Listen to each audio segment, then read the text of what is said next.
Welcome to hell, motherfuckers.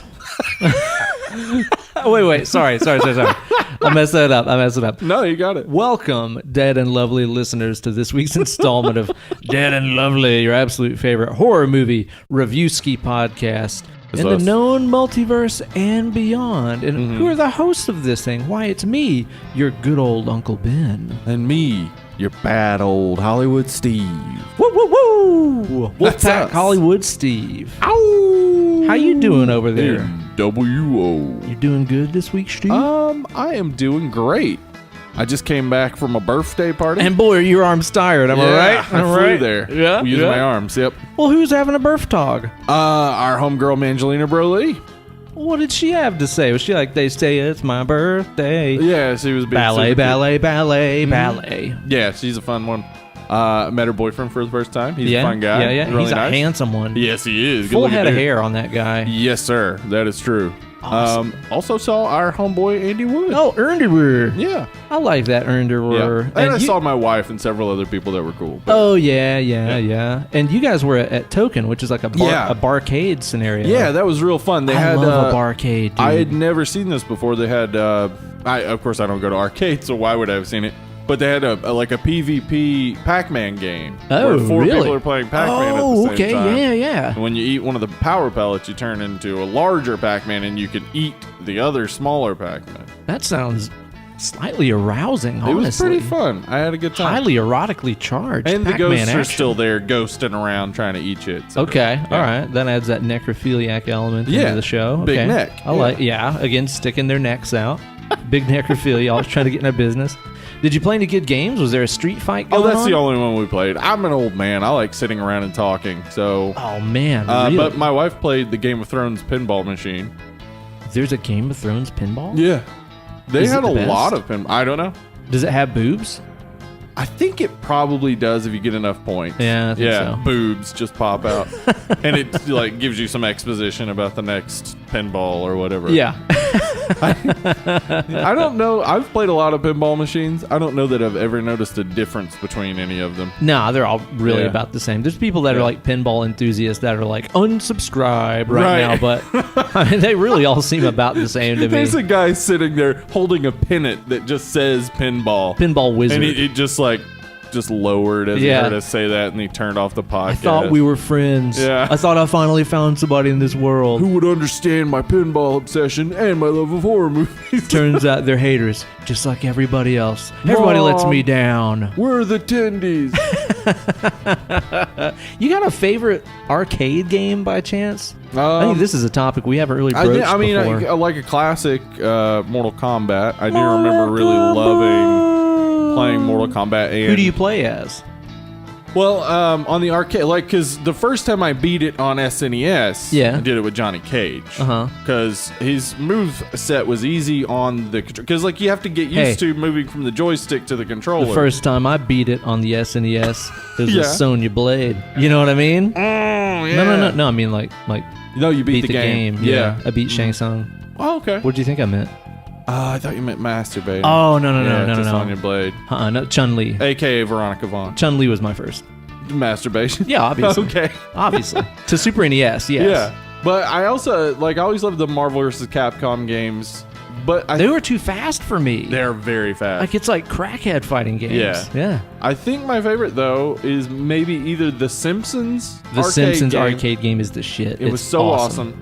And then also there was an Avengers arcade game that was very similar. Do you remember it? Yes, you could play as Vision and all kinds of different characters. That one was awesome. I remember standing at I think it was a Food Lion. Okay. This sounds about right. Yeah. Playing an Avengers game. I ended up putting $7 in quarters in it, and it was just a quarter per play. Dude. And I almost beat the game, and then I ran out of quarters. So I never went to arcades as a kid because my parents would never drop me off at the mall. A lot of my friends, their parents drop them off at the mall, and they, I hope somebody kidnaps you. Yeah, exactly. Fuck you. But my parents would never do that, so I never really got to spend time in arcades. But there were a few department stores and stuff like that had arcade machines outside of them here in town. Dude, the one that consistently always had the best arcade machines in Jefferson City, just fucking Podunk, Tennessee, was Big Lots. Really? Do you remember that? Did you ever go in there? I never went in there to play the video games. They had Street Fighter 2 for a really long time. Dude, they had a Samurai Showdown arcade game. Wow. At Big Lots. At Big Lots. And this is before Big Lots was like kind of cool like it is now. Yeah, it was before they had commercials. Yes, exactly. Yeah. Exactly. It was when it was just a dive of a place. And when some of them were named Big Lots and some were named Odd Lots. Odd Lots. Holy shit. Yeah. Dude, that has taken me way back there. Yeah, I loved playing basically any of the fighters and stuff. So yeah, Killer Instinct was like a huge one. I always loved playing that. Yeah, they had that at the Walmart in Morristown. Is where I played that one.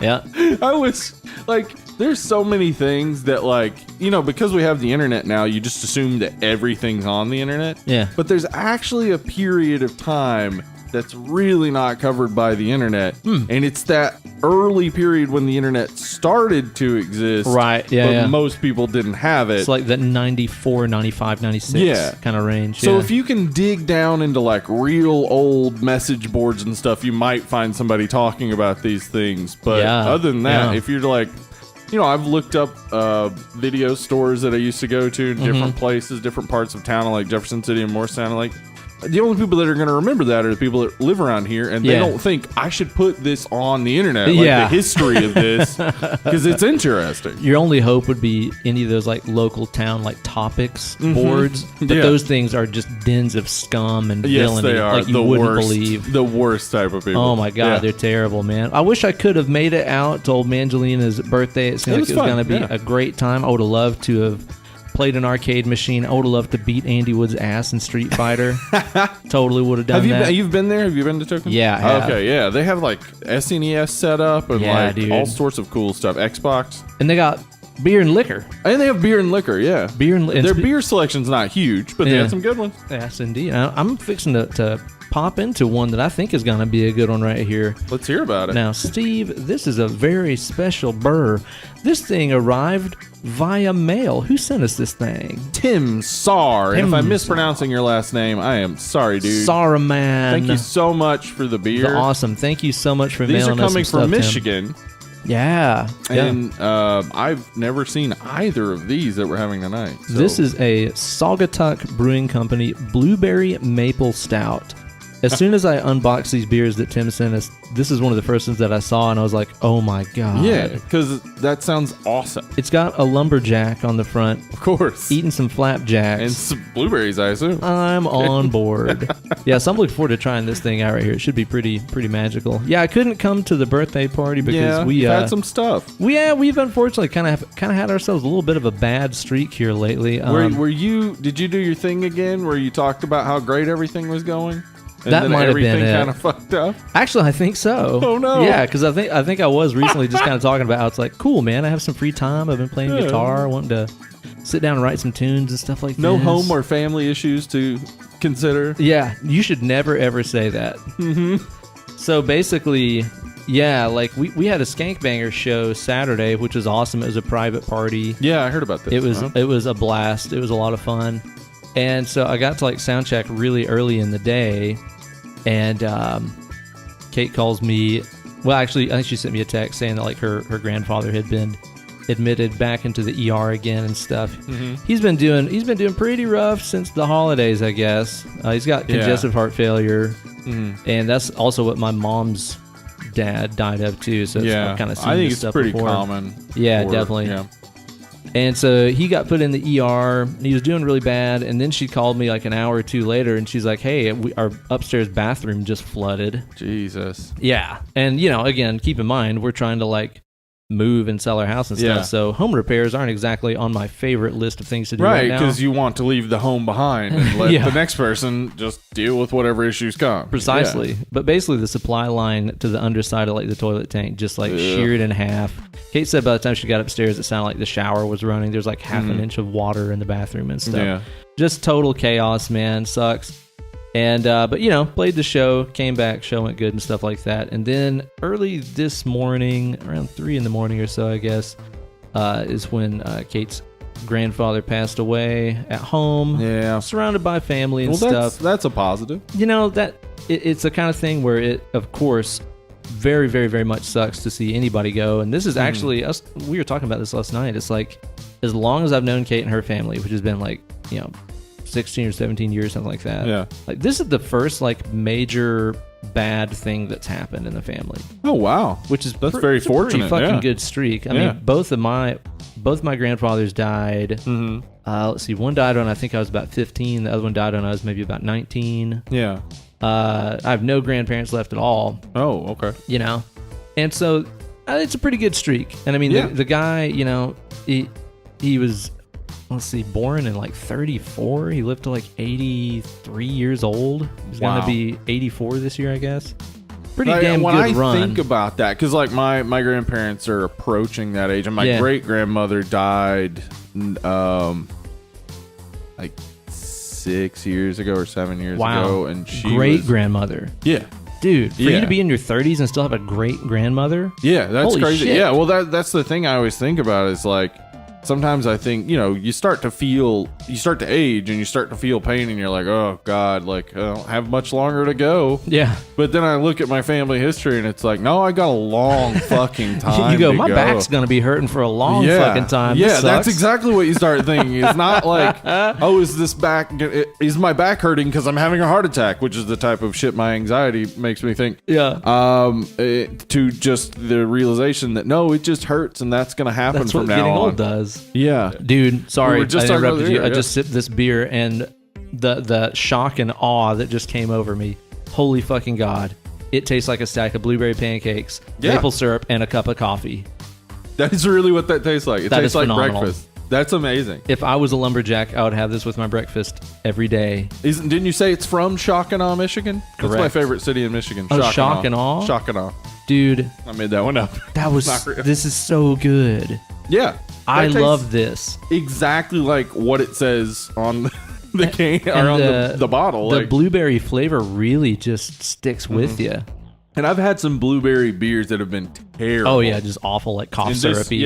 This is not that. It's just a hint of blueberry. Well, it tastes like a real blueberry. It does. It tastes like a real blueberry. It's just a hint, along with that maple and that coffee sort of stout flavor. That's great. Oh Lord, that is good. But it's sad to see. It's sad to see him go and stuff. But I mean, guy had a hell of a good run. I mean, to be married and faithful to the same woman for 60 odd years, like 63 years or something. Yeah, my grandparents have been like that. They've been together since my grandmother was 15. Wow, I think they got married when 17. When Nana was like 17 or something like that. It's when they got married. It's crazy. And he raised a bunch of really successful sons who have families of their own, and to live to that age. And I mean, I was even thinking back to like, last year, I was still like working side by side with that old guy, like raising a barn down at Kate's parents' river property. And that guy just working circles around everybody. I mean, to be in your 80s, still be surrounded by the people that you love, still have your wits about you and not have like Alzheimer's or dementia or anything, terrible making you fall apart mentally. Yeah. Guy had a pretty good life, and then to die at home surrounded by people you love and stuff. Much worse ways to go. The Alzheimer's dementia route really scares me. And we talked about this recently because my wife's grandmother died. Right. Yeah. She died of dementia. I mean, I don't know exactly what kills you with dementia. I know dementia can kill you. Right. Like it can eat away at the parts of your brain that control like your heart and your breathing functions. But I think she died something else a little bit before that all happened. But it's like going through that, like forgetting your family, forgetting the people you love, like and putting them through that. That's the thing I would be worried about is that because like you wouldn't. I mean, you would, I guess, from time to time remember that you're forgetting. Yeah, I'd be like, oh shit, you're my kid. Yeah. But most of it would be real hard on them. Oh, absolutely. Oof. So it's a shame to see him go, but I mean, guy had a hell of a good long ride. I want to bring this thing back up here, Steve, and talk about some fun shit I've been watching here lately. Oh damn, tell me all about it. So we sat down the other night and watched Wreck-It Ralph. Ralph Breaks the Internet. Okay, I haven't seen this one yet. I saw the first one. I liked it. What did you think about it? It was good. Like, I love the original one. I think the first one is just a blast, especially if you like old school video games and stuff. A lot of fun to watch. References and stuff, Yeah, and in this one, it's more about the internet, and there's a lot of like Disney properties and stuff in there. So they bring in Star Wars and all the Disney princesses and stuff like that. So there's a lot of licenses and stuff going on. There's some good funny stuff in there. I'll say it's watching just for the Disney princess scenes. Okay. The scenes with the Disney princesses are fucking hilarious. Okay. Absolutely hilarious. Really good. But overall, I don't know. It didn't exactly like hold my interest super, super well. There wasn't really like a clear, villain or struggle kind of narrative. Okay. A little convoluted story-wise and stuff. Still pretty good. Some amazing animation. Really I like the animation on the Wreck-It Ralph movie. Yeah. I just have a harder and harder time hearing John C. Reilly and not just thinking about Steve Brule, though. I can't separate anymore. And we've also been going through and rewatching all of Game of Thrones. Oh, man. Dude. And it's even better than I fucking remembered. We started from season 1, episode 1. We now are on... We just watched episode 2 of season 2 before we started the show.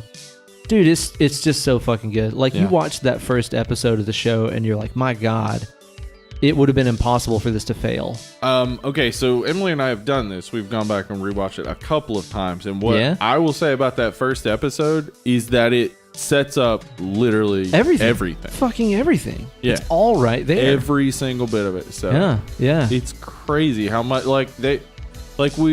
just from the conversation with old Nan and Bran, you learn that he's basically going to become the Three-Eyed Raven. Yeah, there's Three-Eyed Raven stuff like in the first couple episodes. Yeah, it's already there. Yeah. It's so crazy that obviously, George R. R. Martin had been working on these books forever. He had set these things up.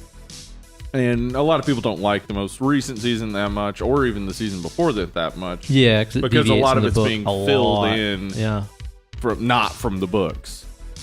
But I think it's still in the same ballpark as the first season. Mm-hmm. I think the first season is good, but I think like that second and third season are where it gets like great. Yeah. But I think the first season and like the most recent season are very similar to me. Like the tone is consistent. Yeah, it's not like the show became a fucking comedy. Yeah, people always want there to be a ton of action, but like that first season doesn't have a ton of action. I was thinking about that because that was one thing that I did notice about, I think especially maybe season 4, I want to say, where there's like a lot of the stuff with like the sand Battle snakes of Blackwater and stuff. Is that season 4 or is that season 2? I think that's 2. Yeah, okay. 2 is Blackwater. Okay. But like a lot of season 4 or maybe 5 was just a lot of like monologuing and stuff. Yeah. But you go back and you watch the earlier ones and you're like, yeah, there's actually just kind of a lot of talking on the show. Yeah, it's a bunch of talking. Show. There's less sex now than there was before. Maybe that's what people are mad about. I guess so. But dude, it's seriously just fucking killer. It's honestly also when wild. They killed off Roz, Esme Bianco, I was not happy. Yeah, right. She's so pretty. I know, and man. She was a great character, and she's not in the books. Yeah. So I guess they had to kill her off, but. But man, it's funny too just to go back and watch how young so many of these actors and actresses are. Oh man, and it makes you realize it's like, oh yeah, I've been watching this show for almost a decade. Yeah, like Sophie Turner is just a little bitty girl in the first episode, basically. Like she's so young, and now she's just this gorgeous woman. Yeah, she's the Phoenix. Yeah, Maisie Williams, interestingly, still looks like a young girl. The same. Yeah. But even fucking Jon Snow. Oh yeah, he looks so young. Dude. And now he's just a fucking badass, and he's everywhere. Badass Jon Snow. Kit Harington, that's his name. That's him. But yeah, it's been great, man. It's been fucking great, and the whole Khal Drogo Khaleesi storyline in the first season. Yeah. God, it's so fucking good. I want like an alternate version of the show where he doesn't die and they just destroy the world. That is what would have happened, basically, if he didn't die. Is they would have just destroyed the world. So fucking good, man. So I've been enjoying that stuff. What have you been watching? Anything good? I've been watching season 4 of iZombie. I still haven't watched any of it. I remember you talking about this on earlier shows. Yeah, I like the show. I mean, it'll remind you of like Buffy or Charmed. I enjoy that. Yeah. So kind of a supernatural, maybe comedic, kind of campy horror show. Comedic, campy, but like has some heart to it. All right, I like that. I'm on board. And season 4's been really interesting. I've liked it because at this point, well, you know what? I won't ruin it for anybody, but at this point, all right, Tim. The Seattle of iZombie is way different than it started. Oh, what? things be changing. Yeah, I also watched Velvet Buzzsaw, but that was like a couple weeks ago. I should have mentioned it last week. I guess I'll talk about it this week. Velvet Buzzsaw. It's made by the guy who made Nightcrawler. Okay. And also has Jake Gyllenhaal. I never saw Nightcrawler either. Oh. Well, fix that. But it wasn't about like Banff Nightcrawler. No, it wasn't. That's disappointing already. If they got Jake Gyllenhaal to play Nightcrawler, I'd be like, yeah, okay, I can see that. Yeah. No, it's about basically a guy just trying to get a scoop on the news. Basically, it's about Harvey Levin of TMZ and about how psychotic and sociopathic you have to be to try to be the first person at a site of a shooting or an accident or whatever. Okay. Anyway, Velvet Buzzsaw is about the art world. It's a horror movie about the art world. Oh, no shit. It's not as much horror as it like it has horror elements, but it seems more like a dark comedy. Okay. A lot of great people: John Malkovich, Jake Gyllenhaal. It also has a kill in it that is a direct reference to a kill in Tales from the Hood. Oh, no shit. Yes. It's cool. Awesome. Yeah. When I saw it, I was like, dude, what? We're doing that in a couple Tying weeks. It all together, man. Yeah. Tying it all together. But yeah, I mean, like a lot of people are disappointed by it because it's not the horror movie you might be wanting from the beginning. Okay. Because it's more comedic, a little bit more light, but also more about the art world and the horrific nature of trying to be an artist and make money. That sounds interesting to me. Yeah. I'm on board. I'd recommend it. It's on Netflix. Okay, I'll have to give that a watch, man. Did you continue your John Carpenter quest this week too? You've been on this kick where you've been watching literally every John Carpenter movie, I finally horror finished. movie, right? Yeah. This reminds me of a time when I was in college that myself and Kate and her roommate at the time decided that we were going to watch every Meg Ryan movie. Literally all of them. Oh no. You know what? How'd it go? They're all about the same. We got tired of it towards the end. Yeah. Towards the middle. Towards the beginning of the middle. What was the one where there are only women in it? And I didn't even know that until like halfway through it. I was like, wait a second. There haven't been any men in this. I think Meg Ryan was in it. Yeah. I'm not positive. This would have been around like 2004. Would have been like the cutoff point. Huh. Okay. So we watched all of them. How's the John Carpenter thing working out? Hopefully better than the Meg Ryan. Oh yeah, absolutely. I finally saw Cigarette Burns, which I hadn't seen. That's a master of horror. That's a master of horror. It's like 50 minutes or whatever. Okay. Has Norman Reedus, long before he was Daryl on The Walking Dead, and around the time that he was on that terrible shit movie. What is that? A Boondock Saints. Boondock Saints. Yeah. There was a firefight. Fucking shit. I love that you just fucking hate that movie. I disdain it. Like, it makes me happy. It is so. It's like some pretentious asshole's attempt at making Reservoir Dogs. I'm not gonna lie, dude. Like in college and stuff. Yeah, I drank the Kool-Aid. Sure, I bet, like a ton of people. I remember the MySpace days. Those were Boondock Saints days. Yeah, everybody was like, "That's the best movie." It was one of those things Donnie where it's Darko or Boondock Saints. Those are your two choices. But it was one of those things where whenever you met somebody that had seen it, it was like this instant connection where it's like, oh my gosh, cool, we've both seen this movie that nobody had seen. Yeah. But nowadays, it's like, I mean, really, honestly, whenever you go back and watch it, there's a lot of just really dumb dialogue. The bartender that can't hear and makes the stupidest he's got Tourette's. Jokes or whatever. The fuck ass guy. Anyway. So Norman Reedus' acting in it isn't strong. Not to say Norman Reedus isn't a good actor, but in 2000 apparently he wasn't. He needed some practice. Yeah. What's the story about? Okay, so it's about this movie. It's a French movie. Sacre bleu. I believe the translation is the end of the world or something. La fin du monde. Yeah, that's it. Why did I know that? Yeah. Well, I mean, because there's a beer called There's Le another fin word du monde. in between. But Le Fin du Monde is the end of the world. Yeah. It has something else in the title. I can't remember. Anyway, it's about this movie that is about some people capturing and cutting the wings off of an angel. Holy shit. And that's fucked up. Everyone who's seen the movie goes crazy. Damn. And Norman Reedus is tasked with finding it. for a guy who that wants sounds to pretty see it. sick. It's pretty great. So it's kind of like 8mm or something like that. It's got elements of 8mm.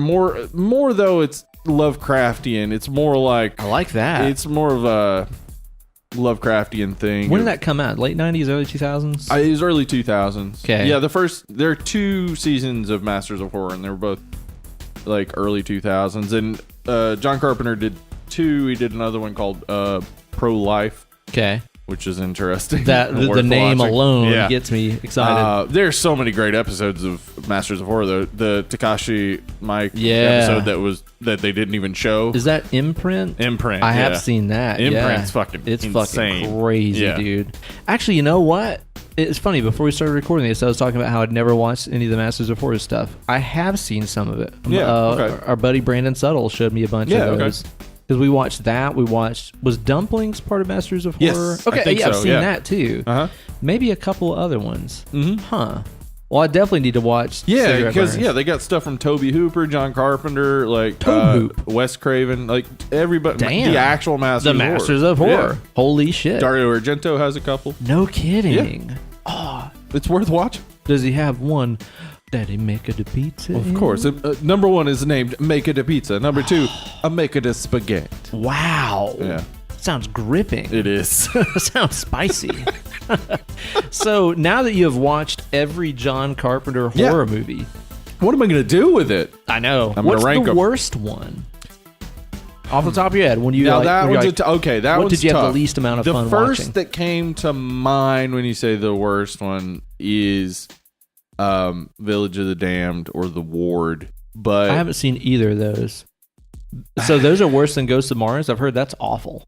Yeah, that's what I was gonna say. Ghosts of Mars though is supposed to be kind of campy and stupid fun. Okay, and that's where I think like it is shit, but like if you realize that it's supposed to be kind of shit, it's supposed to be campy, that's what makes it a bit better. And now that I think about it though, The Ward, like Amber Heard in The Ward is really good.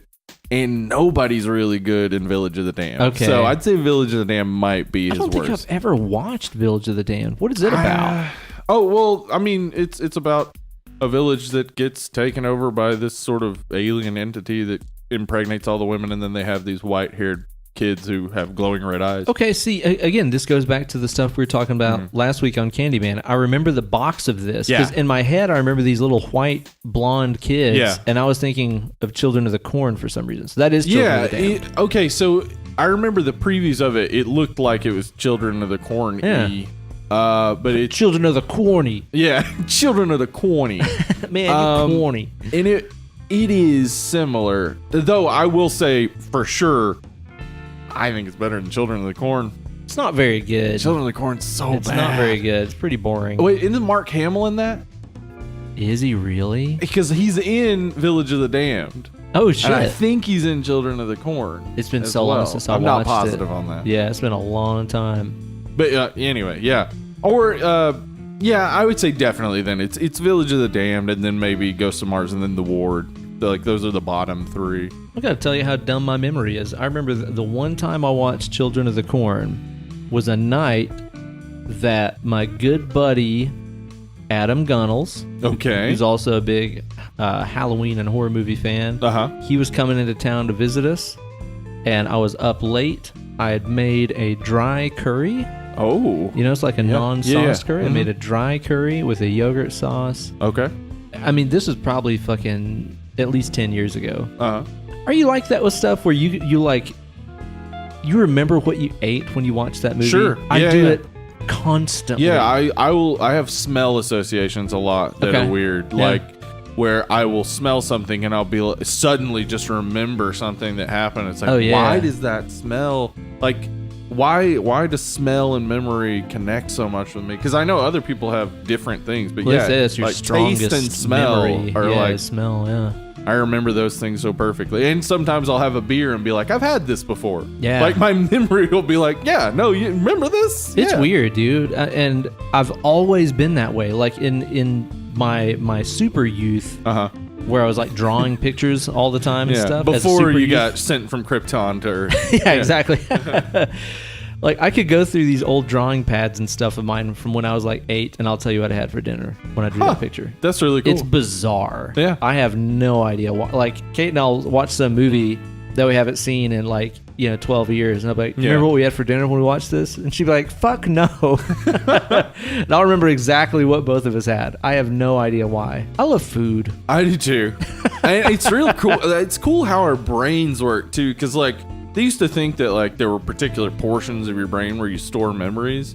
And they've discovered that that's not true. Your memories are stored all over your brain. Really? Your memories are just these different connections all over your brain. And so, like, you'll have memories that connect to smells, tastes, etc., or connect, like, memories of two separate, completely different things, but for some reason you associate them because they're like they're stored right in the same sort of area. Yeah, it may have been like the color tone of everything was similar, so your brain was like, store it over here. But the events of everything could be completely under different. Similar. So crazy. That's crazy. Love man. how our brains work. I No wish doubt. like. I wish we understood them. Yeah, I wish we could totally understand them and use them right. Yeah. That's cool. I definitely got to go through and watch some of those, man. I'm dying to watch those Masters before, especially from what you just told me about cigarette burns. Yeah, that check sounds it. really, really Check interesting, man. Yeah. Now, Steve, we also sat down and watched ourselves a little flick this week. What is the subject of this very podcast? Why? Is it Tales from the Hood? That's what I watched. Oh, good. Did you watch it too? Yeah. Oh, man. Can you imagine how embarrassing it would be? It would have been awkward. It would have been real we awkward. We would have continued, though. Whatever it was. Without a doubt. Yeah. Without a doubt. So, I'm looking forward to talking about this movie because I'm going to tell you what, Steve, like, it was better than I was expecting. Yeah. I kind of went into this movie with low expectations, Yeah. and it honestly kind of makes me feel shitty that I did. No, you shouldn't feel shitty. I had low expectations when I saw it in 1995. 95 is when it came out. Yeah. Damn. Like, I think that the title and the box art of it kind of threw it under the bus and made it be like, this is about gangster rap or something. This is not about gangster rap. No. I mean, there is a segment specifically that's about a gangsta. Yeah. But not about rap. It's true. No, it really did take me by surprise, though. And like you said, I think that the kind of shitty box art and stuff. Yeah, like just a skull with a gold tooth and sunglasses on it. Yeah, it's like, okay, it's not exactly cool. And it just seemed, again, maybe by the title and stuff like that, it just kind of seemed to be like pandering, where it's just like, what? Black people in a horror movie? I don't know, something from the hood. Yeah. It just seemed like, I can see reeks of shitty quality or something. I remember seeing the like advertisements for this in comic books. Yeah, me too. And, yep. At the video store, like around the time it was coming out, and just being like, God, there's no way that's going to be good. Yeah. And then it came out, and I think it came out early in the year, and by middle of the year it was on HBO, I believe. And I remember seeing it on HBO and being like, "Oh, this is great." Yeah. What? I was very, very, very pleasantly surprised by it. I think it's got some pretty dope stuff. So, before we get into the movie review portion of this show, I say that we just a slide on in to the Preview Palace. Welcome to the Preview Palace. And let's just spend a little bit of time here talking about maybe some other flicks that we watched that we went into with extremely low expectations that turned out just blowing our skirts up a little bit. Yeah. I think whenever I brought this topic up, the first one that you and I both thought of was the Evil Dead remake. Yeah. Yeah. Fade Alvarez. I don't know how his first name's pronounced. I don't know. But yeah, it was like the assumption was because Bruce Campbell wasn't going to be in it. Yeah.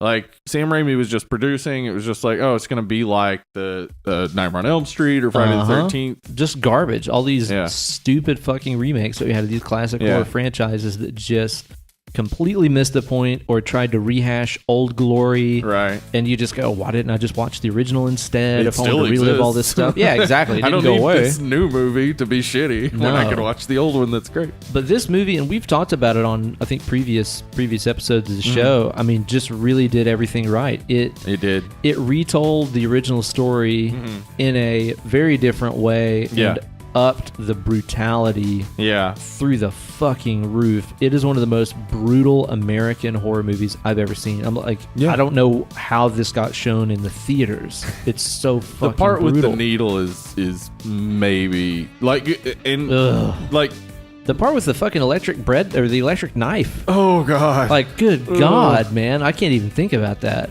That's such a great, like, I remember Emily and I watched it together. I was like, you want to watch this? It's probably going to be bad. And she loves watching a bad horror movie if we're drinking or something. Yeah, and totally. We start watching it. It's like, oh, this is not bad at all. Good. Yeah. Yeah. It was one that I rented. It was one of those things where, it was one night where it was really late and it's like Kate was going to bed. It might have been maybe, midnight or 1 a.m. And I was like, man, I'm gonna watch this Evil Dead remake. I'm gonna rent it for $2.99 or whatever on Amazon. And she's like, are you seriously? You're paying money to watch that? And I was like, I'm morbidly curious. What can I say? Because I think that's the same time period where I'd watched the Friday the 13th remake and stuff like that. I was like, well, let's just see how this one stacks up. I went into it with the lowest possible expectations, and it just blew my mind. Like I woke up the next morning and I was. That's how it stacks up. Yeah. It's great. I woke up the next day and I just told Kate, I was like, you have to watch this movie. Yeah. It is fucked up, man. It's so good. But still keeps the spirit of the original alive. Well, that's it's not the thing, is it departure. like it took away, because the second and then the third, of course, embraced the camp. Yeah, the first one is kind of beloved by people for how campy it is, but a lot of that camp is unintentional, maybe, or well, you know what it kind of reminds me of is like with the original Evil Dead, a lot of the campiness, some of that came from the fact that the filming and stuff just completely did not go as intended, and it ended up that the only actor that could come back to shoot most of the movie was Bruce Campbell. Bruce. Yeah. So they just kind of had to work out like, well, what are we gonna do? We got Bruce alone in a house for a lot of the movie. Yeah. And it turned out just being just this, showpiece for Bruce Campbell to be fucking awesome the whole time. But this movie almost reminds me of what if all the filming would have gone as planned and they would have had the budget to do what they wanted to do. Right. And make a legit scary ass horror movie. Yeah. Killer, man. Really enjoyed that one a lot. What's another one that comes to mind for you whenever you think about movies that exceeded expectations? Well, we did it recently with a little movie called Troll Hunter. Oh, yeah. I watched Troll Hunter in a period where I had seen all the noticeable or semi-known titles on Netflix. Yeah. And I was just down to these recommendations that kept coming up, like Troll Hunter, another one I'll talk about in a little bit. Yeah. VHS. Ended up, seeing a period Starry Eyes. I saw so many of those smaller titles that it was just like, oh, these are way better than I thought they were going to be. But Troll Hunter was the most mind-blowing to me. That was like during that period of Netflix, probably about 3 or 4 years ago, where it's like they had a lot of cool stuff on there. They were really the place for independent horror at the time. Yeah. I mean, some of it's still there. They're still getting good horror movies, but a lot of it seems like filler. Yeah, absolutely so. But Troll Hunter was one that seriously, it's found footage. Yeah. It's about trolls. Mm-hmm. It's Norwegian. I was just like, well, there's no way the trolls are going to look good. Yeah. And then I don't really love found footage at the time. At least I thought that I didn't. I do. I like found footage horror movies. And I sat down to watch it, and it was just like, it was already good before they even got to the trolls. It was like, oh, I'm interested in this. And then you get to the troll, and you're like, oh, that looks good. Yeah, what? Holy shit. Yeah. That movie just no expectations and loved it. That's one that I also kind of went into just like, well, whatever, I'll give this a try. I can't remember who recommended it to me, man. Hell, it might have been Brandon Settles on that one too. Probably was. But somebody had just told me, it's like, yeah, just watch this movie. Mm-hmm. It's a found footage horror movie. Just watch it. Just watch. Yeah, it was one of those where it's like they deliberately didn't tell me anything about it. So I was like, whatever. But I was skeptical just based on the name and the genre. And then it's like you said, as soon as I started watching, I was like, oh shit, this is fucking rad. Yeah. I've never seen anything like it before. So good. A very, very, very pleasant surprise for me whenever I watched that one right there.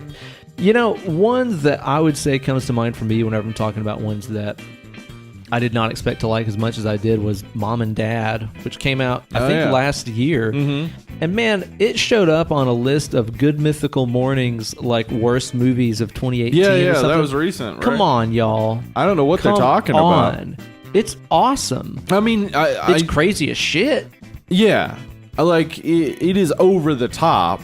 Yeah, but I can't see why anybody would say it's a bad movie. I get that it looks, from the outset, you're thinking, this probably isn't going to be good. Yeah. But it is. I mean, it's legit. It's a good movie. I was super, super gripped whenever I started watching it because, I think within a few minutes of it, you start getting the idea of what the tone of this movie is, where it's like, it's weirder than advertised. It's more darkly funny than advertised, and also just more warped than you would imagine too. You know, it's got a really, really dark, I think, sense of humor. Yes, it does. About it. And like after that one woman kills her daughter and then the other girl comes walking in, she's like, "Oh, hey, honey." Yeah. It's like, what? And dude, Nicolas Cage is turned up to fucking he's infinity level in this movie. It saws all. Saws all. And him just like smashing that pool table with a sledgehammer and stuff. Crazy. Dude, it's awesome. And you know, I think I mentioned this on a past episode when I was talking about it right after we saw it, but it passes the seal of approval where it's like, I realized at the end of the movie I hadn't even touched my phone for the entire duration of the movie. Which these days, it's like that's how they should start rating movies. Is not like 5 stars, but it's like you rate it by how many times you checked your Facebook page while you watched the movie. So the more it gets, the worse the movie was. Like, right. Oh, this got 20 post checks or whatever. Yeah. It's like, oh, this only got 1. It's like, damn, that movie was gripping. What a great film. Yeah. Riveting. Ben and Steve gave it 0 phone grabs. It's like on the fucking DVD That's box. the top. Yeah. So that was a pleasant surprise for me. Really enjoyed that one. All right. Well, around the time I watched Troll Hunter, I also watched a little movie from Canada. Lil movie? A little movie. It's called Lil Movie. It's a mumblecore rapper. Yeah. No, it's The Void. Yeah. We talked about this a few times, but The Void is one of those movies that, like, the cover art looks cool. People in those like white robes with the black triangle. Yeah, that looks cool. But then you start it and you're like, oh, this is like low budget. Yeah, straight to Blu-ray. Yeah, I've never seen straight any of these streaming. actors. Yeah, but as it gets going, it's like, nope, this is a cool movie. Yeah. I like this movie. And then it gets weirder and weirder and weirder. Oh, it does. Yeah. And I feel like, especially if you're a fan of you know, great late 80s, early 90s, you know, horror flicks with practical effects like Hellraiser and stuff like that. It's like, I think this movie is... Oh, yeah, it's right in line with Hellraiser for sure. Yeah, definitely. And it's got some like Lovecraftian kind of themes in there too. Maybe not the thickest story of all time. Yeah, maybe not. But it kind of reminds me of, like, imagine if H.P. Lovecraft wrote Halloween 2, where it's set in the hospital. And, you know? Yes. Okay. All right. If The Void were Halloween 2, Halloween 2 would have been awesome. I would have liked Halloween 2. And I bet John Carpenter would have liked that more, too. Probably. Because he could have done what he wanted to do. Yeah. Making another Halloween tale. That was a pleasant surprise, though. Really. Yeah, I mean, really especially when you it. find out how low budget it was and how it was basically made by special effects guys, not really like writers or anything. Yeah. Fucking awesome. And it's crowdsourced and all that jazz. Great. I really enjoy it. I love the ending is weird, but I really liked it. Yeah. Yeah. Totally agree, man. One that I saw in theaters, I guess it's almost been 2 years ago now, that, again, far exceeded expectations, was Split by M. Night Shyamalama Ding Dong. Yeah, everybody. This was after The Visit, so those of us who gave him the chance. Still didn't see that. Those of us who gave him the chance, The Visit was like, oh, okay, Shyamalan might be back. Yeah. And then Split is like, oh yeah, no, he knows what he's doing. It was way more intense and way more disturbing and scary than I anticipated. Yeah. There's some stuff in there, you know, where the chick's, you know, trapped in her underground prison cell lair with this beast guy. Anya Taylor-Joy of The Vavitch. That's right. That's right. Who's fucking awesome. She's great. And it had such potential just to be so corny and stupid, especially with the guy having like multiple personalities. Oh yeah, that could really dissociative personality. What is it called now? Dissociative personality. Identity disorders. DID. Sorry. DID. That's Dissociative identity disorder. Like, that's one of those things that is played so badly in movies so often, and it's just dumb. Yeah.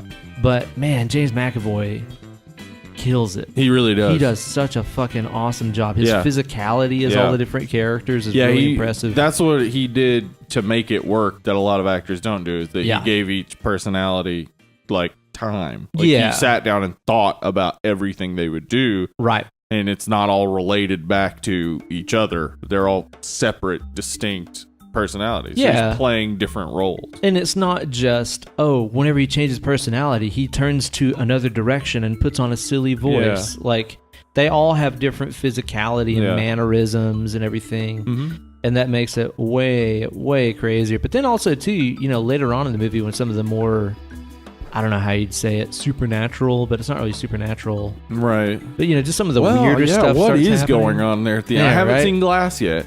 Well, that's the thing, is like ultimately at the end of the day, it's comic booky stuff. But of course, that's not really revealed to the very end.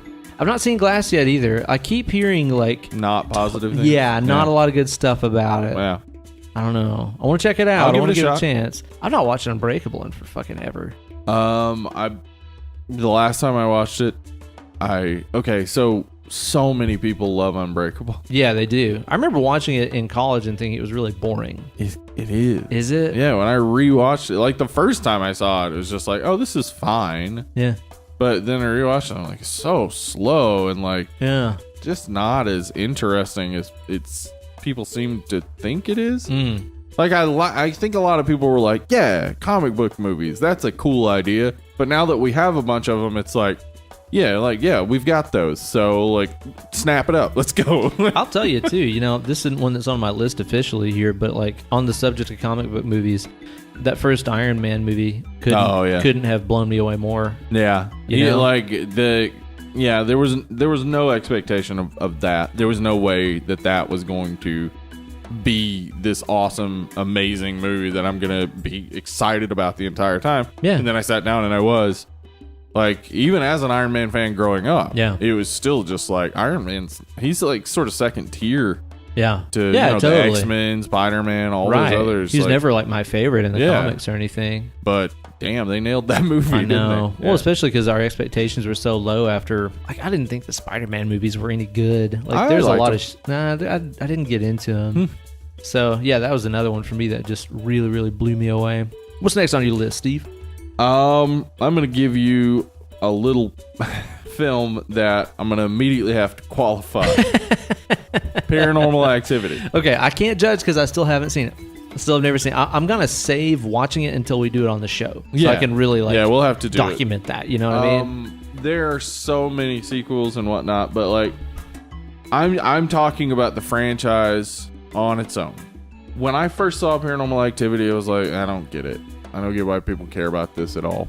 But I really wasn't putting as much attention into it as I would normally a movie, because I kind of went into it thinking, because everybody was saying how scary it was. That's the thing, I was like, well, there's no way it's as good. No. That good. Well, pretty much any time, I don't know, this sounds so elitist, I guess, but it's like any time that the general masses think a movie is scary, it fucking sucks. Yeah. You know? Yeah, it does. Quiet Place. So Paranormal Activity is one of those that's like, I'm not going to claim it's mind-blowing, but they're movies that as I watch them, I'm like, you know what? I am engrossed in this. Okay. Like, I'm really paying complete attention to this. I think Paranormal... It didn't lose you. They don't lose me, but specifically Paranormal Activity 3 really adds like a bunch of depth to the first two movies. And like, I don't know, like I went into it very skeptical and then ended up watching the sequels just out of desperation for something to watch. Yeah. And then being like, oh, wait a second. This is way better than I remembered. So I went back and watched the first one again and it was just like, oh, that's a good movie. I was a dickhead.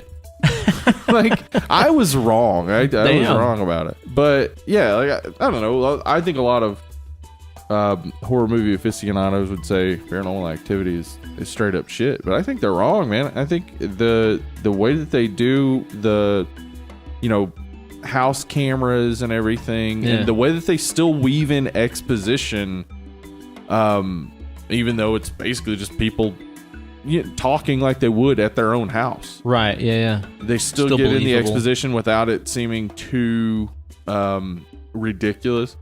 I like them. I like those movies. I mean, they're not all great or perfect or amazing, but they're interesting. They're worth a watch. I look forward to covering them sometime on the show. Yep. I think that will be a good fun time. I talk in this voice. I talk in this voice when I have a burp bubble in my throat. You don't talk in bubble voice? Not quite in the bubble voice. Zoe Deschanel. What's next on your list? All right, last one I got on my list right here, dude.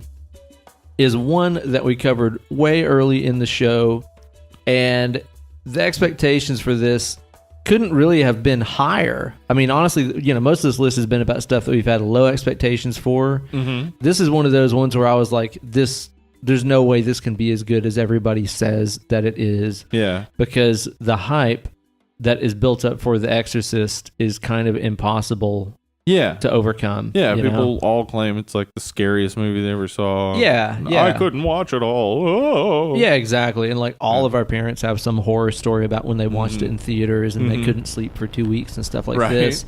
And, for those simpler guys, times. Yeah. But, for those guys who maybe didn't listen to that episode of the show, 'cause it's a really early episode, but it's one of my favorite episodes that we've ever done. We've got some crazy ideas about that movie. Yeah. But, I had never seen it. It's like I had been a very hardcore horror movie fan for, 10 or 15 years. Yeah. And still had just not seen The Exorcist until we started doing this show. Yeah. So I was kind of expecting it to be another one of those ones where you watch it and you're like, yeah, probably if you were around in the 70s, this probably would have been scary, but now it's just dumb. Mm-hmm. I can see how it's important, but it sucks, Right. But man... It is good. It's fucking awesome. It is really it's good. It's really, really, really, really fucking awesome, and has so much depth to it, man. And the acting and sound design and set design and everything is just everything's awesome about it. Astounding. Yeah, absolutely astounding, man. Yeah, that's. But one again, of those... we're not on the same wavelength with those people. We're still looking at it and aesthetically enjoying it. Yeah, they're frightened to death of it. I still don't get that. Okay, yeah. In terms of like the actual scariness of it. Yeah. But that's the thing that surprises me about it is how good it is as a film. Yeah. Not necessarily as a how scary is it kind of factor. Yeah. Oh, it's actually Satan still is so frightening. Yeah. Ooh, a Ouija board. I mean, the next time. I think it would be fun if somebody was afraid of Satan to be like, wait, but you haven't heard about Super Satan? Oh man, he's even worse. Dude, sick. Like, it's just some made up bullshit somebody said to them. Satan is bad. You'll burn. Oh no. And then they watch The Exorcist and are frightened by it? What childhood wall have you not broken down? That you watch something where someone gets possessed by the devil and you're like, oh no, it could happen to me too. Happened to a girl in a movie. Oh, in a fictional movie. Yeah, it was amazing. It's still one of my all-time favorites. Yeah, it's a great movie. It totally exceeded my expectations, which were already very high going into it. Yeah. Go back and listen to that episode if you haven't, y'all. Episode Rate 10. and review on iTunes. Steve, I want to crack me open a cold one here before we get into review ski. This mood ski. Well, which one? Let's see. We got a couple to select here. Let's take this one that Roger gave us. Contributed by the estate of the notorious RDM. It's a Platform Beer Co. No Iron Team small batch IPA series. Woo! And the thing I love about Platform, and we've had a few that Roger has given Unbelievable. us, is Holy that shit. If you look over here, they tell you exactly what grains, hops, yeast, etc. that they use. Yeah, they do. Two-row white wheat malted oats and caramalt grains. This is the type of stuff that started me, helped me learn how to cook. Oh wow! Is watching recipe or watching cooking shows and seeing the recipes, seeing how these things are coming together.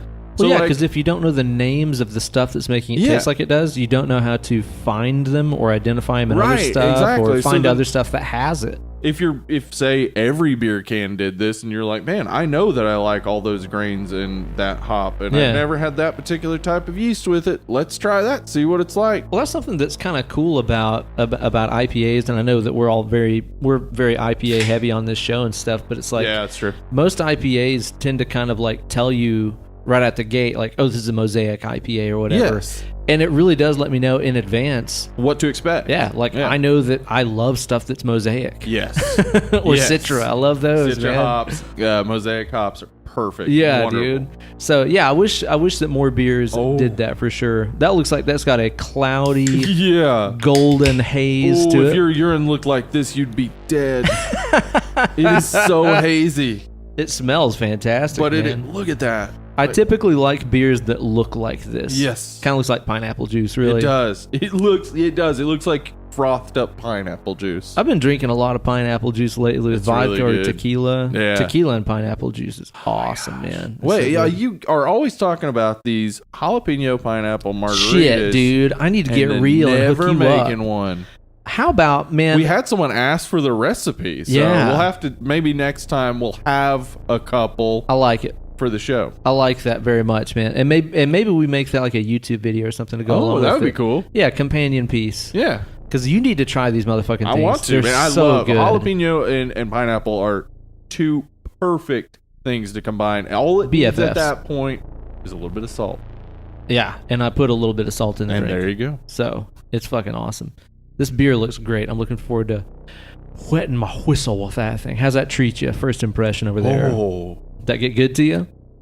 Yeah. That is thick and like juicy. Ooh. That's great. That has a little bit of soapiness to it, but it's like how you always wanted those little tropical soaps to taste, but they didn't. Yeah. Like if I bit into a tropical soap and it tasted like this, I would eat tropical soaps every day of my life. Yeah, exactly. Exactly right, man.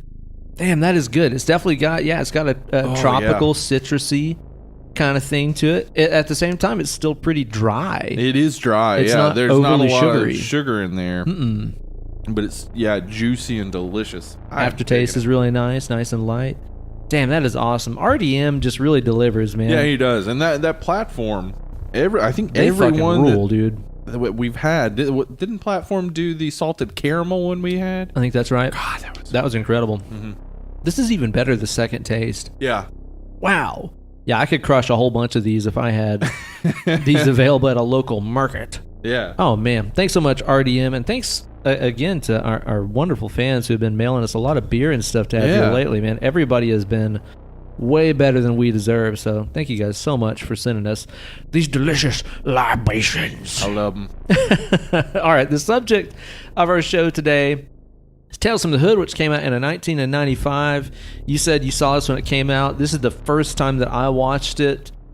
And dude, it's cool. Like, if you guys listen to our show on the regular, you know that we're both kind of suckers for anthology movies. Yeah, I love an anthology. And I think they work so well with horror because there's a lot of horror movies and horror stories and stuff out there that I find just lend themselves very well to being a short little vignette. Yeah. Like, there's a lot of flicks that I've seen where I've been like, man, this just would have been better as a short. Like, it's a cool idea, but not enough to build a whole movie on. Like, a Quiet Place is like that to me, where it's just like... That did not need to be as long as it was. Yeah, exactly. It wasn't much added to the tension by all the extra exposition and stuff. Right. Yeah. So I think a lot of horror stuff works very well as short. So I tend to be a sucker for, a creep show and stuff like that. If a Quiet Place had been basically just the mother pregnant, giving birth, having to be quiet part, like basically just some sort of setup to make that make sense, then the end. Yeah. Like that's a good 15, 20-minute horror short that maintains tension the whole time. Yeah. So you're not bored constantly. Right. Yeah. No doubt, man. And this movie, obviously, by the title and stuff like that, is I guess you would say kind of an urban centric, black centric horror movie. Yeah, it's well, all but one is set in South Central, though they're all filmed in South Central. Oh, really? Yeah. Okay, right on. The one with the politician is supposedly set in South Carolina. Right. But that's LA. Yeah. And, the thing about this, I think the first impression that I really took away from it is that it's not necessarily that scary in the typical horror movie sense of like crazy supernatural stuff or blood and gore or torture really like scaring you. Yeah.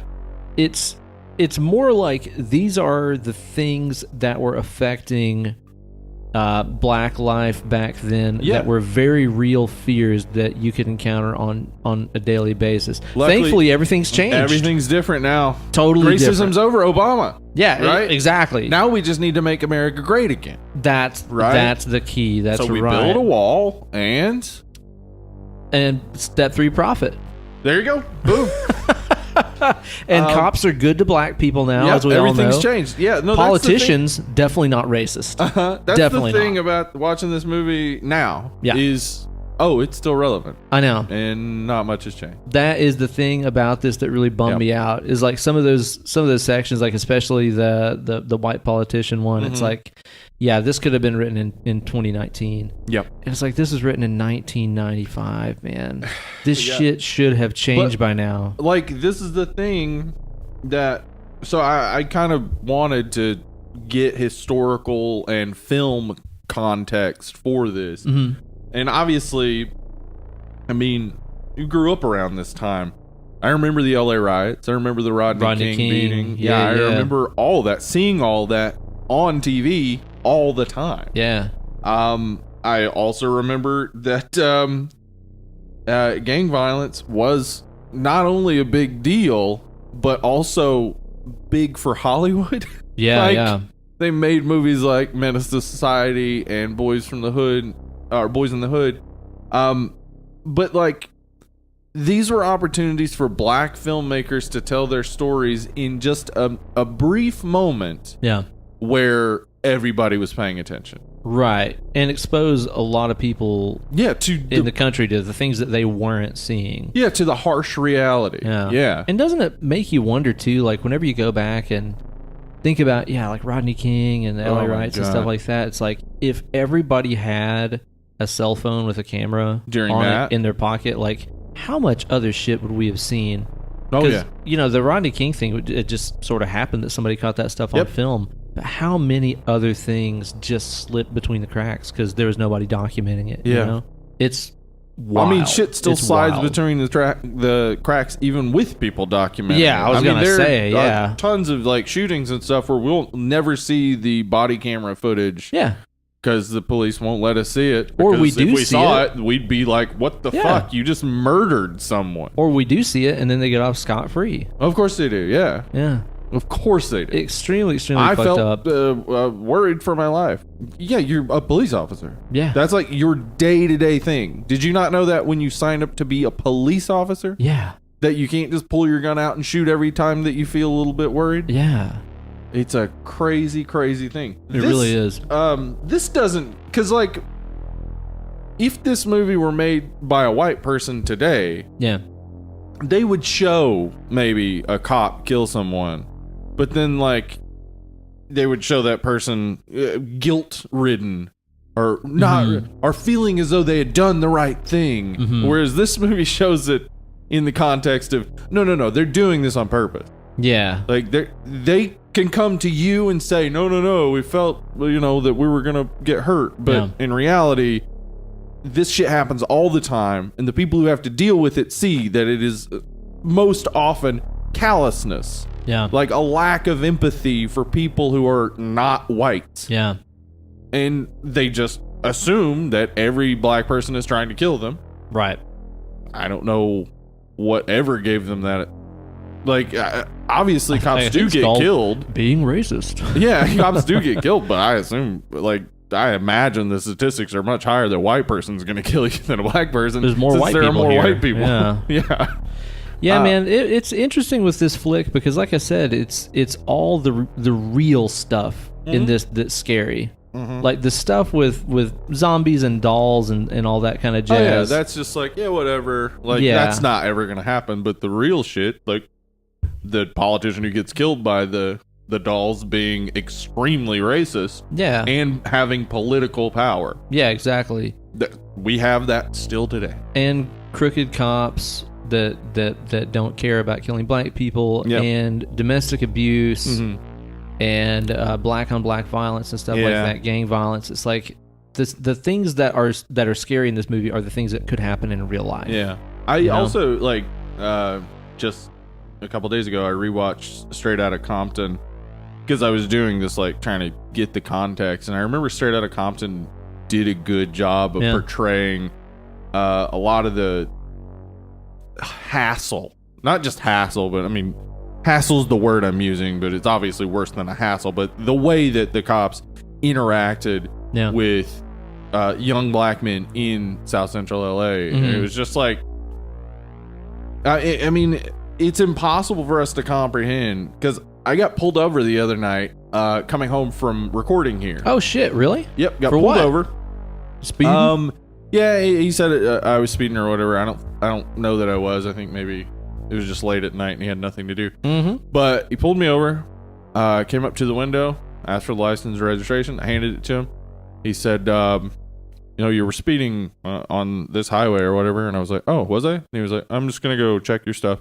He went and checked my stuff and he came back and he was like, where are you headed? And I told him the address and he was like, all right, have a good night. So what was that about? I don't know, but I'll tell you what. I'll tell you how I felt the entire time. Like nothing was going to happen. The worst thing was going to be a ticket. Right. You know you're not going to get any major fucking shakedown. But while I was sitting there on a back road. Yeah. Where nobody would know. Yeah, exactly. I started realizing if I were black, this would be a completely different situation. No doubt. No doubt. That's frightening. That fucking sucks. What if that's why he pulled me over? Yeah. What if he's just randomly pulling people over to see if they're black? Yeah. So he can then maybe arrest them for something. Right. Because he obviously didn't care. Like, I mean, I still He didn't even give you a warning. He didn't even give me a warning. I still have an out-of-state license. Holy shit. The insurance on my car, because we just got this car from my father-in-law. Yeah. We're taking over the insurance at the end of this month. So on your insurance, it wasn't even in my name for that car. You could have just fucking stole that car. You just let me go. Wow. Yeah. Like what was going on there? But like, I'm not complaining. Like, I'm saying that my feeling when I get pulled over by the police is just like, okay, whatever. Like, yeah, it's gonna be a ticket. Maybe that'll suck, but like, people really do have to worry when they get pulled over. Like, yeah. Well, your first instinct wasn't to, I guess I should set up my camera phone in the seat and document this whole thing in case some shit goes down. Yeah, and even if it often does, even if it does, like, say for instance, that guy in Minnesota who was with his family and told the police officers he had a gun in his car and that he was registered named or whatever, and they just shot him. That's one of the worst things. They killed him for knowing he owned a gun. That's one of the worst things I've ever watched. Yep. The sound of like the woman screaming and stuff is one of the worst things I've ever heard. Can you fucking imagine that? Holy fucking shit, dude. You're just driving and you get just shot another day because you own a gun. Yeah.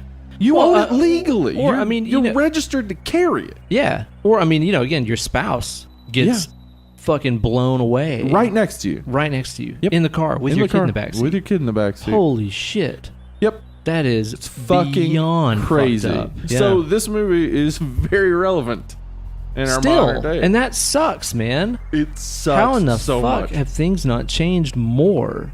It's mind-blowing. It's absolutely mind-blowing. Yeah, you would think that, like, with more knowledge, like more videos of this happening, more people seeing it, more people give a shit, maybe. And then, like, what that exposes is the underlying racism, but then you can't convince them that they're racist because they don't understand what that means. Yeah.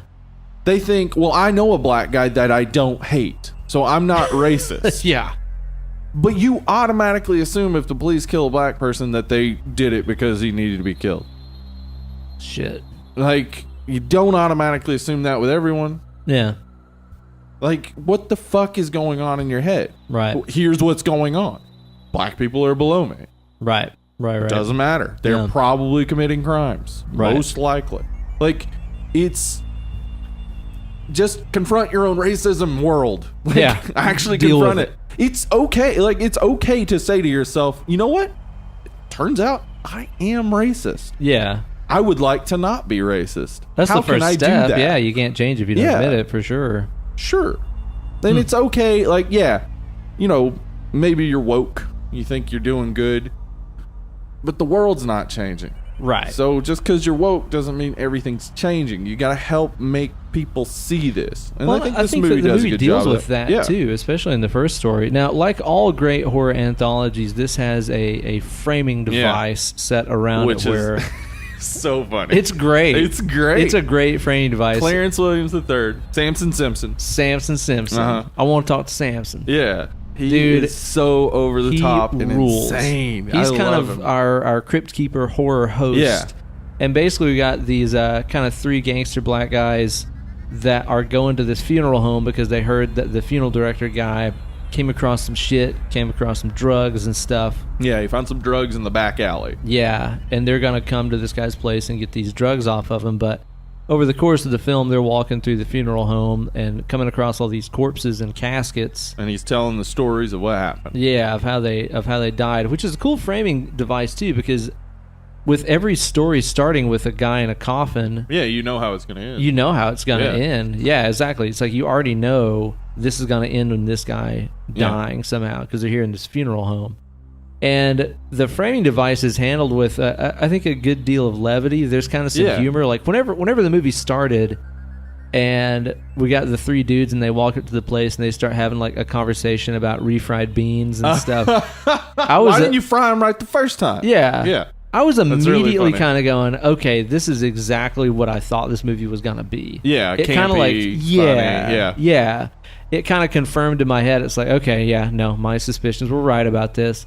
But then as soon as we kind of start getting into that first story, shit gets fucking real really fast. It's the story about police brutality. We've got this young rookie black cop on the force who is out on a night, and basically a bunch of white cops really aggressively go after this guy who he's a political activist. Yeah, he's a political activist politician who is obviously crooked cops. Out to bust crooked cops, and to prove, of course, that he's wrong. These crooked cops kill him. Yeah, and it's brutal. It's very brutal. Right at the gate. And it's not even the most brutal thing that happens in this movie. No. And it's insanely brutal, and it's shot in similar way to the Rodney King beating tape. Yeah. Like same angle at certain points, and like it's confrontational from the beginning. Just like, this is what you're going to be dealing with.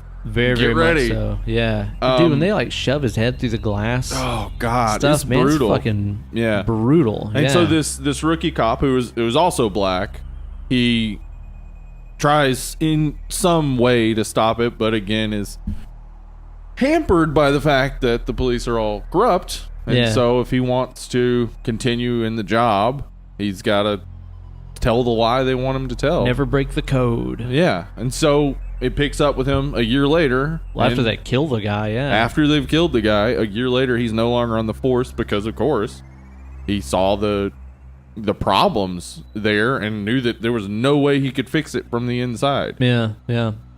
He gets this message. Yeah, he gets a message from the dead politician. Bring him to him. Brings the cops to me. It's real cool. Like, he sees the graffiti. Of the guy painted on a cross. Yeah. Like he's a martyr. It's kind of Clive Barker-y. Yes. It did look. He looked very Clive Barker-y. Yeah. But he sees that, and then he's told, bring them to me.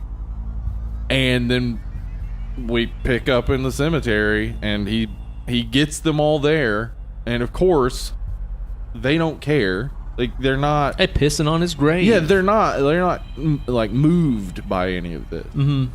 Like, it didn't matter to them. That's like the craziest part about it, is it like it's destroyed this guy, and these other three are just like, what does it matter? Yeah, that's true. Yeah, like the black cop that saw it happen has like become like an alcoholic and just destitute and stuff, and the other guys are just like, yeah, it's part of the fucking job. Yeah, and then the one main bully cop pisses on the grave. Yeah. And then has another cop piss on the grave. But guess what? He gets grabbed by the penis. He gets grabbed by the dick and pulled into the grave. Yeah, like, and then he gets his revenge. But like,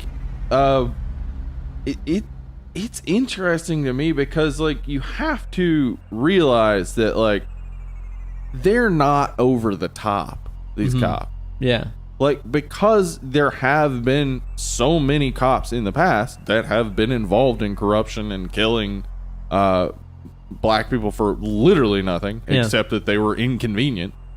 We know that those people aren't over the top. They're real. They're the type of cops that do exist. Yeah, exactly. This is not unrealistic. Yeah. So like that was one of my feelings, that maybe if somebody didn't like this movie, they would think from the get-go everything's over the top.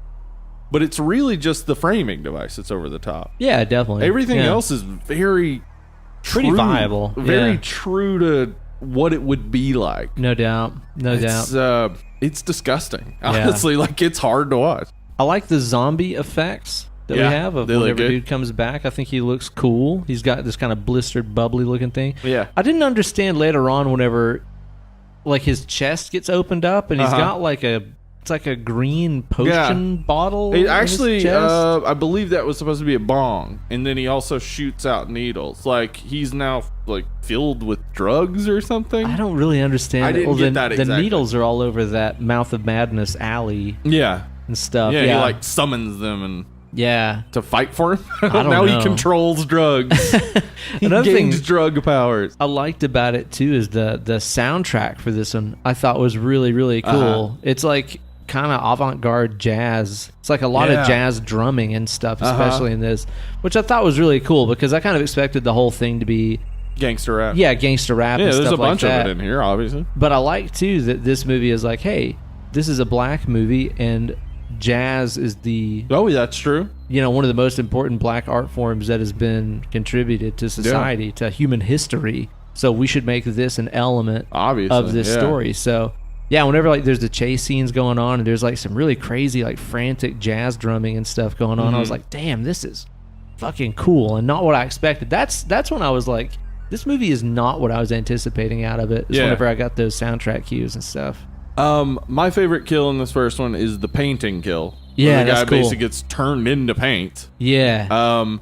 Interestingly, Velvet Buzzsaw pays homage to that exact kill. Rad. Yeah, that's one you gotta check it out. It's cool. It's really cool. But and the one in Velvet Buzzsaw is much more like intricate and whatever. But it's exactly this sort of thing. It's really cool.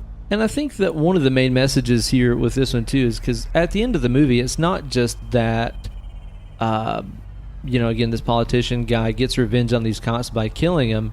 He also kills the black cop for not doing something. Yeah, exactly. There's that scene where he's like, where were you when I needed you, my brother? Yeah. And then he doesn't kill him, but he goes like insane and he takes the blame for the murders and stuff like that. We assume he just dies or kills himself or something, I guess. Yeah.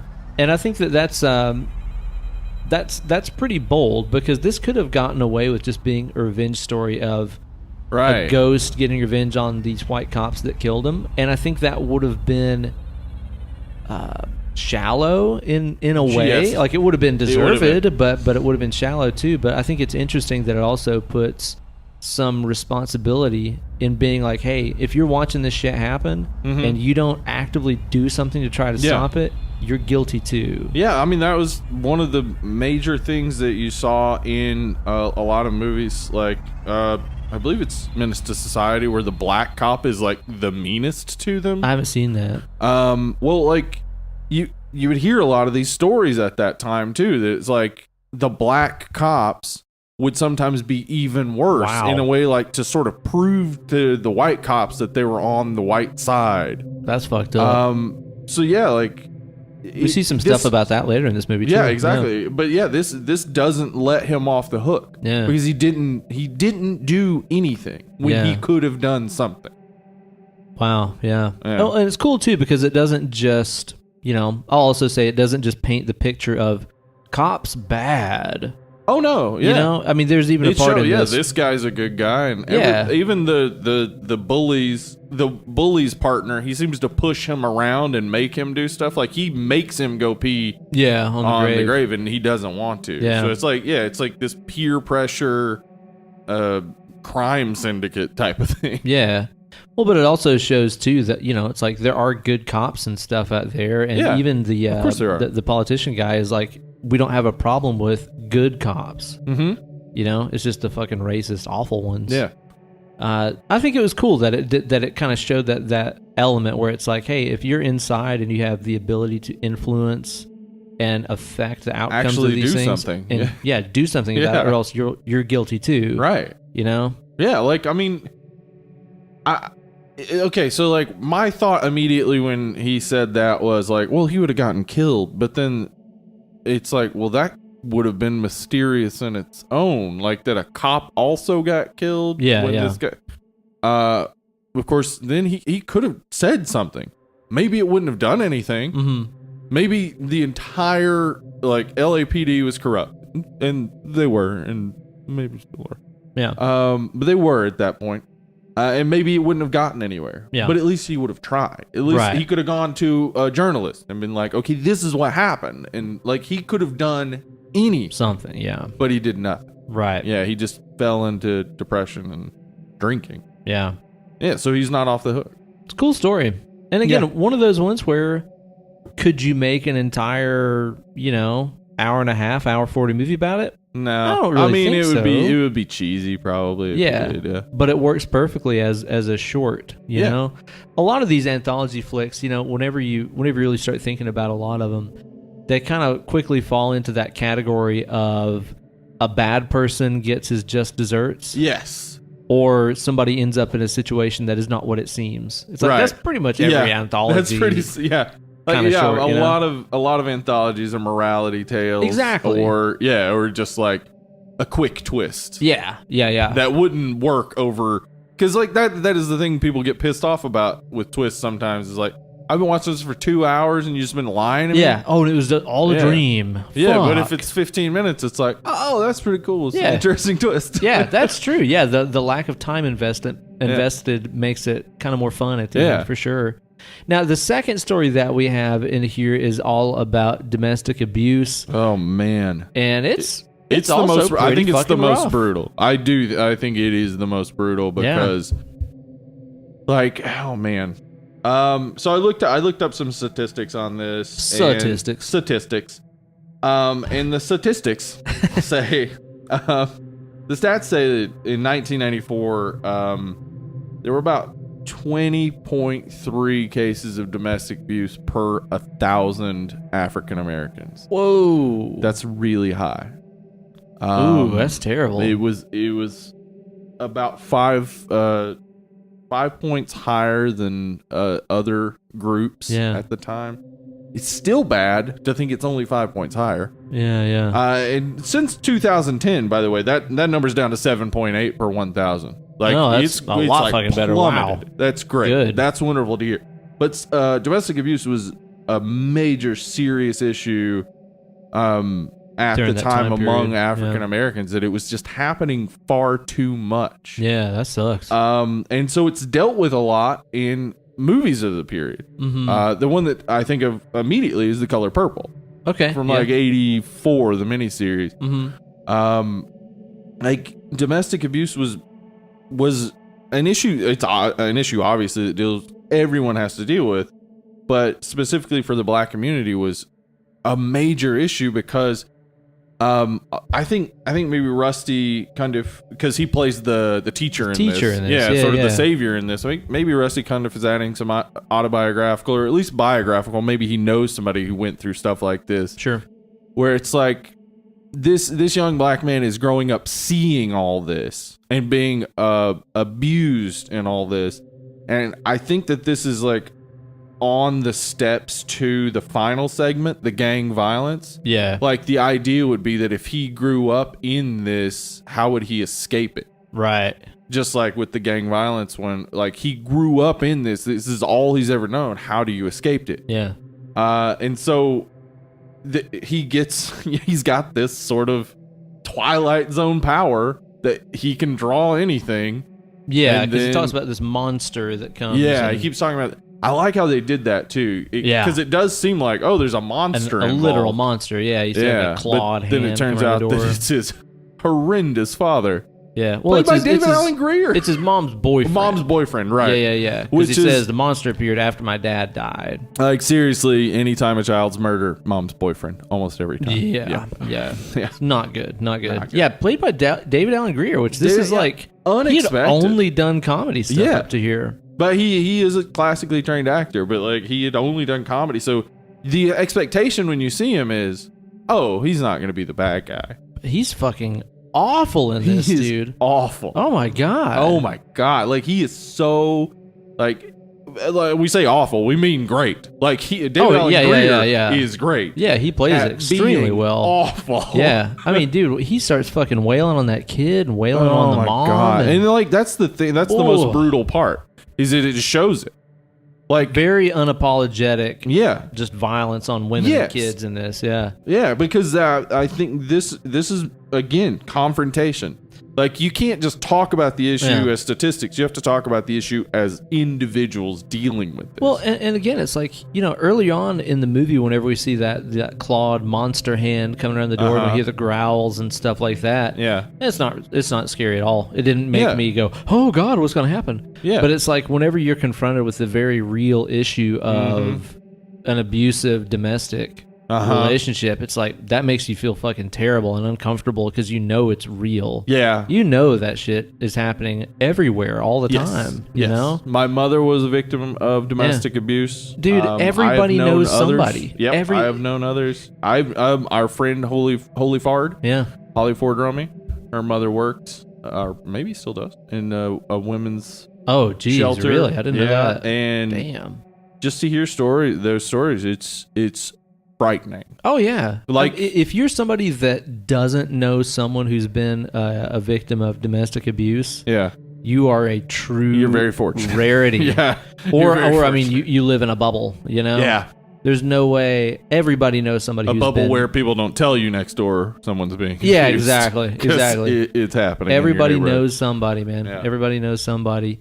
And whenever that stuff starts really kind of hitting the fan in this, it's very, very uncomfortable. It's not like, I don't know, it's not cheesy or stupid to me. Okay, so this is interesting because Rusty Cundiff and Ernest Dickerson are in Horror Noir, which if you haven't heard, I remember talking about up to this point, Horror Noir is a Shudder documentary about black horror movies. Rusty Cundiff and Ernest Dickerson directed Demon Knight. We did an episode on it last year around this time. Go check it out. They're talking about showing this movie is like, they do these showings in like Orange County and southern LA where they'll show a movie that hasn't been released to get an audience reaction to it. Okay. They show it to this audience full of black kids. Yeah. And Rusty Cundiff said that when it first started happening, the kids started laughing. Oh. Then, like, the expectation then is, oh no, we did it wrong. Coming across silly. We did it wrong, But he said as the beating continued, they stopped laughing. Ooh. Because, like, when that's happened to you, and then you have to confront it, like, laughter is a natural reaction to confronting real-world trauma when it's portrayed in media. Yeah. It's a natural sort of reaction to just like, oh, shit, I'm uncomfortable. Yeah. So the laughter wasn't, this is bad. The laughter was, they were all uncomfortable. Wow. Meaning they probably experienced it. Yeah. So that's rough. That's rough, dude. Yeah. But that's what he was going for. He was going for that uncomfortable feeling. We should feel uncomfortable because it's weird that we don't think about it constantly. Right. That somebody is abusing somebody and we're not doing anything about it. No doubt, man. Yeah. There's some great special effects in this one too. I love the scenes at the end whenever the kid has like the drawings of the monster and he like sharply folds it and we see David Allen Greer's arm like snap back and stuff. And there's just a puddle on the floor. Oh, dude, he just crumples him up. Which it reminded me a lot of, like, I guess the guy that directed the new Suspiria watched that and was like, I could do this better. And he did. He did do it better. He actually did. He did do it better. It looked so much better in the Suspiria, but dude, I mean, considering, this is like 95 and this wasn't CGI, it was practical. It does get a little funny when he's crumpled up and he says like, this ain't over. This ain't over, bitch. Yeah, he says, and it's like, okay, it is though. That's kind of that is the one thing about this that I'll say that did kind of really take me out of it is like, at no point was he like, what the fuck is going on here? Nope. Just, I am going to continue abusing you as soon as I can. Yeah, exactly. As soon as I'm not a puddle of clothes on the floor, you've got to come in. But I don't understand what the fuck just happened to me, but whatever, I'll go with it. One thing that I'll say about this that maybe was intentional is that Rusty Cundiff plays the teacher character in this. I think this was intentional of portraying a character who has the best of intentions, but doesn't know what to do in this situation. Yeah. Like, He gets his ass beat. Yes. If you suspect that someone's being abused, boy, the last thing you want to do is approach their abuser and say, I hear you're abusing. Because guess what they're going to do when they get home? Right. Yeah. That's not the way to do it. Lay down a whipping. Yeah. That's not the way to deal with it. And I think that's intentional. Of like, there are all these people out there with good intentions who don't know what to do. Well, he also forces a child to murder someone. He does do that. He does. He's like, here, burn it. He's like, you know what to do. You know what to do. Murder him. I don't know, though. I mean, like, if I were in that situation, it would be like, wonderful. Yes. Yeah, fuck this guy. Man, remember that time I murdered my dad? That was awesome. Yeah, but that's the thing is like, you know. Or my mom's boyfriend. Sorry. Yeah, well, yeah. But it's like later on in life when you think back at that time that you were 8 and you know, immolated a dude. You'd be like, wait a second, that was fucked up, wasn't it? My teacher told me to set this drawing on the stove so I could burn him alive. Yeah. We watched a man burn alive in my kitchen, and we hid the body. This is a story you would be telling friends while you're all drinking, and then they'd be looking at you like, this isn't as funny as you think it is. This is more worrying. And then you realize, oh, wait, I went through some crazy shit. I will toss this another critique, though. This movie is very male dominant. There's not really There's really basically no females. Basically, the mom in this is the first woman we've seen in the movie. Yeah. And there's a couple other women, I guess. There's the rocking chair lady in the third story. Right. And the person that is kind of like... The scientist. The scientist, yeah. But this is the first time that we see a woman, and she just seems very... flat. Yeah, very flat and just very like... I'm a missus. I have a boyfriend, but I'm still all sexy and maybe you want to have an affair with you too. Yeah. Like, I think the mom in this is just she just seems like horny is her only character aspect. Yeah. You know what I'm saying? Yeah. That is true. There's not really a lot of depth to like what drives her I'm a to single stay mom. with this man who seems to be angry all the time. Yes, like our first introduction to her is she answers the door in a bathrobe and she's like dripping wet and she's like, "Hey, Mrs. She is really pretty. Miss. Oh, yeah, she's gorgeous." But you know what I mean? It's like I see what you mean. They don't give her anything to be except sexy. Yeah, I mean she could have been a strong single mom. Yeah. Living after her husband passed away, just trying to make ends meet and do the best thing for a kid. Her reaction to him saying, you know, he's bruised or whatever could have been less of a no. Yeah, like it could have been more of like a let's just not talk about that. Yeah, exactly. Yeah. Or I don't know. I mean, there's no good way to cover up child abuse. A lot of people get really good at covering up abuse, though. That is but again, she's very flat. There's not a lot of dimension to the character. It kind of made me feel bad for this kid because it's just like, okay, clearly his mom doesn't give a fuck about him. That is how it comes across. Yeah. Like, it's not, there's like, she doesn't even come across as though she's hiding something. Yeah. It comes across more like, oh no, they're all these stories are crazy and silly, and I can't believe he's still telling these stories. Yeah, well, and that's the thing is like at the very end, after David Alan Grier is like destroyed, it's not even this victory of just like, cool, now this kid has his teacher and his mom, and they're both on his side. It's just like, well, his mom still probably doesn't really give a shit about him. Probably got some splaining to do. Yeah, like the cops come around. Hey, what happened to your boyfriend? What happened to this corpse? I don't know. What are you talking about? Yeah. So I don't know. I think that this could have, just in general, I think this movie could have portrayed women better. Yeah. You know? I'd say so. Just to skip forward a little bit, the sequel, I recommend. Some people don't like it. I don't know anything about it. Okay. It's just like a year ago, right? Huh? Just came out in 2018. Yeah. Normally with sequels, you want to wait a good 13 years between sequels. But, the sequel has Keith David, etc. The sequel goes Keith David? Mm-hmm. He plays like the sort of narrator kind of Crypt Keeper guy. It's cool. I think what we said about Candyman, it not going far, like Candyman not attacking white people. And what we say here about this, not having good female characters. I think some of that's fixed in the sequel.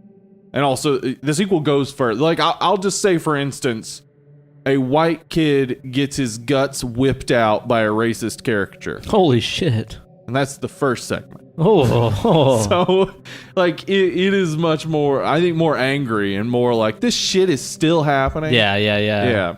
That's kind of interesting when you look at it that way, as far as like, man, they waited so long to put the sequel out, and it's like, it's because they still needed to put the sequel out. Shit. Exactly. Yeah, crazy. But yeah, I think you're right that this has some deficiencies, especially with the female character. I mean, because there are none. There just aren't. I mean, the scientist later, she doesn't have much of a character either. No, not really. Yeah.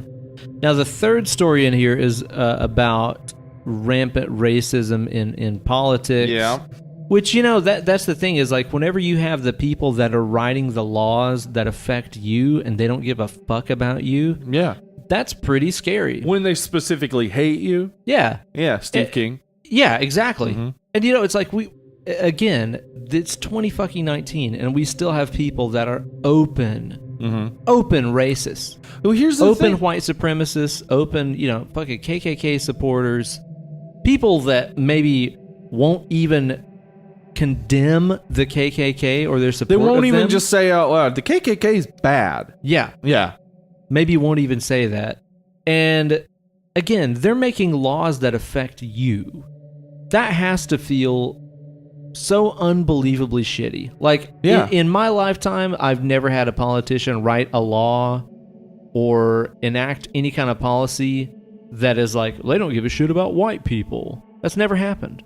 No. It's never happened. I've never had a law or anything come into play that has affected me because of my race. Here's the thing you need to recognize, or we all need to recognize, is that when a law even seems like it might hurt some white people go fucking nuts about it. Oh, sure. Absolutely so. Yeah. Yeah. But they can't see how a law that's going to only affect black people gets them so upset. Well, which is addressed in this. Like, it starts with the guy's campaign ad, and he's like, affirmative action is denying good people jobs, blah, blah, blah. When has it ever done that? Right. Like, seriously. When my job. Anyway, here's the thing, though, that I was going to say that we do need to really understand is that Ruby Bridges, who was the first young black girl to integrate a school in Alabama. Oh, right. She's 64 years old. That's not old. That's not old at all. 64? She's 64 years old. That's a generation. Yeah, that's old enough to be our parents. We're not distant from all of the shit that happened in the 50s and 60s. It's easy to forget about because it's black and white photos, and we weren't there, but good not that God, long ago. That's not that fucking long ago, man. No, it's not. I mean, of course, we're in a country that forgot Hitler was bad, so... Jesus Christ, dude. I guess no short memories. No shit, man. Yeah. So anyway, so this is we're in a situation here where we're dealing with institutional racism. We're dealing with the people who make the laws actively hating a race or portion of people, a large and portion of the laws population. To harm them. Yeah, exactly. That's the thing is like when people so when a white person says, how's it not racist if a black person says they don't like white people? It is racist. You know what it's not? It's not institutionally racist. Right. That black guy who works at that restaurant that doesn't like white people, he makes no policy decisions. Right. He doesn't make any decisions regarding all white people. Right. All he makes are decisions regarding what he does to white people. So if he goes out and starts killing white people, we'll do something about it. Until then, maybe he's a racist, but his racism doesn't harm anyone. Yeah, exactly. Yeah. Well, and that's one of those things that, again, which is I think something that this movie does really well is talk about those fears that I just can't even understand. Like, I've never had somebody at the top that doesn't have my best interest in mind. Yeah, I'm a white male. Yeah. I mean, if I was a rich white male, they would have my best interest in mind. There are people who definitely hate us because we don't have enough money. Yeah, exactly. And make laws to make it harder for us to ever get money. But at the same time, I know that I can escape my economic level and become a rich person. It's possible. Yeah, exactly. I mean, less and less possible, but it's still possible. But it's more possible than changing my race. That's true. And suddenly having politicians care about me because I'm a different color than what I was when I was born. Yeah. that's a fear that I can't understand. No, it's foreign. It's alien. The entire concept of it is like, but that's the thing too, is like all the people that say reverse racism or like white people are under attack or whatever is like, even none of that is happening, but even the fear of it maybe possibly happening makes them re-embrace Hitler. Wow. Like, makes them re-embrace the idea of absolute genocide. Yeah. The fear that maybe a little bit, some law might harm you. Which should raise alarm bells in everyone's head. Like, oh, this is what black people feel like all the time. All the time, yeah. This is their constant life. This is their world. Right. But instead, no. It's like, oh, no. That's real bad. We should all get together and kill everyone who's not us. Yeah. Yeah. Fuck those people. I just don't understand it. Anyway. I guess the horror element of this tale is that he lives in this plantation that was owned by a slave owner that decided to kill all the slaves rather than free them. And then it was bought by a freed slave that made dolls of all the slaves that were killed. Yeah, and their souls are basically captured or kept in the doll. Yeah, and there's like this painting, and the dolls keep going missing from the painting, which is cool. It is cool. I like that element. I think that's pretty cool. And basically, these dolls wreak havoc and kill the terrible white politician guy. I don't know. I think in the end, the horror of this is that a white politician can be racist. Yeah, well, that's like the actual, like when he gets killed, it's like, good. See, that's the thing is like, I think that there's, with several of the stories in this, I think that there's kind of like two different levels of horror to it. Right. Where it's like, I think a white person watches that first story and they're like, zombies are scary. Oh, boy. But then, like, probably a black person watches it and they're like, yeah, cops can fucking kill us and get away with it. I thought we were watching a horror movie. Yeah. And then it's like... This is just life. In this third story, it's like, scary dolls. Yeah. My word. Oh, my Lord. My word. Yeah. But then it's like, you show that same story to a black person, they're probably like, wow, institutional racism. Wonderful. Yeah. This is great. People writing policies and laws that don't give a fuck about me. Yeah. That's actually scary. Yeah. There ain't no doll that's coming to life in this world. Yeah. But there are terrible white people that are not interested in helping you, making decisions for you. Yeah. That fucking sucks. It really does. And Corbin Burnson is really good as a racist in this. I know. He plays it well. Like, he comes across, like, he actually comes across to me like Frank Underwood. I think maybe Kevin Spacey, in between trying to have sex with teenage boys, was watching Corbin Burnson's performance in this to be Frank Underwood, because it's very similar. It's one of the best performances in the movie. I think he's very, very hateable and very so hateable, very real. Too. And then he has his assistant Rhodey, who we've seen before in Final Destination. Final Destination, overacting his dick off in that movie, but playing a much more subtle role in this one. Yeah, he's like, basically he doesn't care at all about the black community. He just cares about his career, and so servicing his own career, he will work for this entirely racist politician, which kind of affects the way he talks and acts. And he aids him in kind of pandering and saying, it's like, here's the right way to say this, to not come across like a piece of shit like you really are. Right. And he gets his comeuppance too. He's the first one to die in this. He's the first one killed. Yeah. Which is like, that's an expression of frustration of like, how can you work for this man and do this? Yeah. You know what you're doing, right? Like he's worse than you, but I'm getting you out of the way first. Right. Because you're helping to validate the shit he says. Well, but again, that kind of goes back to even the first story in this, that I think that it doesn't just put the blame on the terrible white devil doing this stuff. It's everyone like also, involved in it. Yeah, if you have a voice in this and you're not speaking up, you're part of the problem. And I think that's a very bold move, especially to be, in the fucking mid-90s and stuff, when stuff was really fucking bad for black people in this country. Yeah. I think that's a very bold and progressive move to put some responsibility on the shoulders of everybody that's involved in these things. It truly is, yeah. You know? It is really, like, this movie definitely just didn't get the credit it deserved for really distilling a lot of what was going on at the time, and working as you said, like a double horror movie where white people and black people see two different horrors. For sure. Yeah. Absolutely so. And the fun, interesting thing about that is that the white people's idea of horror is some bullshit that's made up. That's and impossible. The black people's idea of horror is shit that is happening to them. No shit, dude. Like, no shit. Yeah, it's a real good juxtaposition. It's a way... It's smart, dude. Yeah, it's really a way Rusty smart. Cundiff's definitely saying, like, guys... horror for us is real. Yeah, it's the real shit. Yeah. Horror for you guys is the stuff that's impossible. Yeah. It's like a little doll living dolls and life. zombies and stuff. What do you think about the special effects of like the stop motion? I loved that. I think they look great. Yeah. It reminded. Was it Blackstreet that had the video that also had puppets that looked kind of like that, but they were more smooth, less intentionally scary. Yeah. I feel like it was Blackstreet. I'm not positive, but yeah, I love the way it looks. So yeah.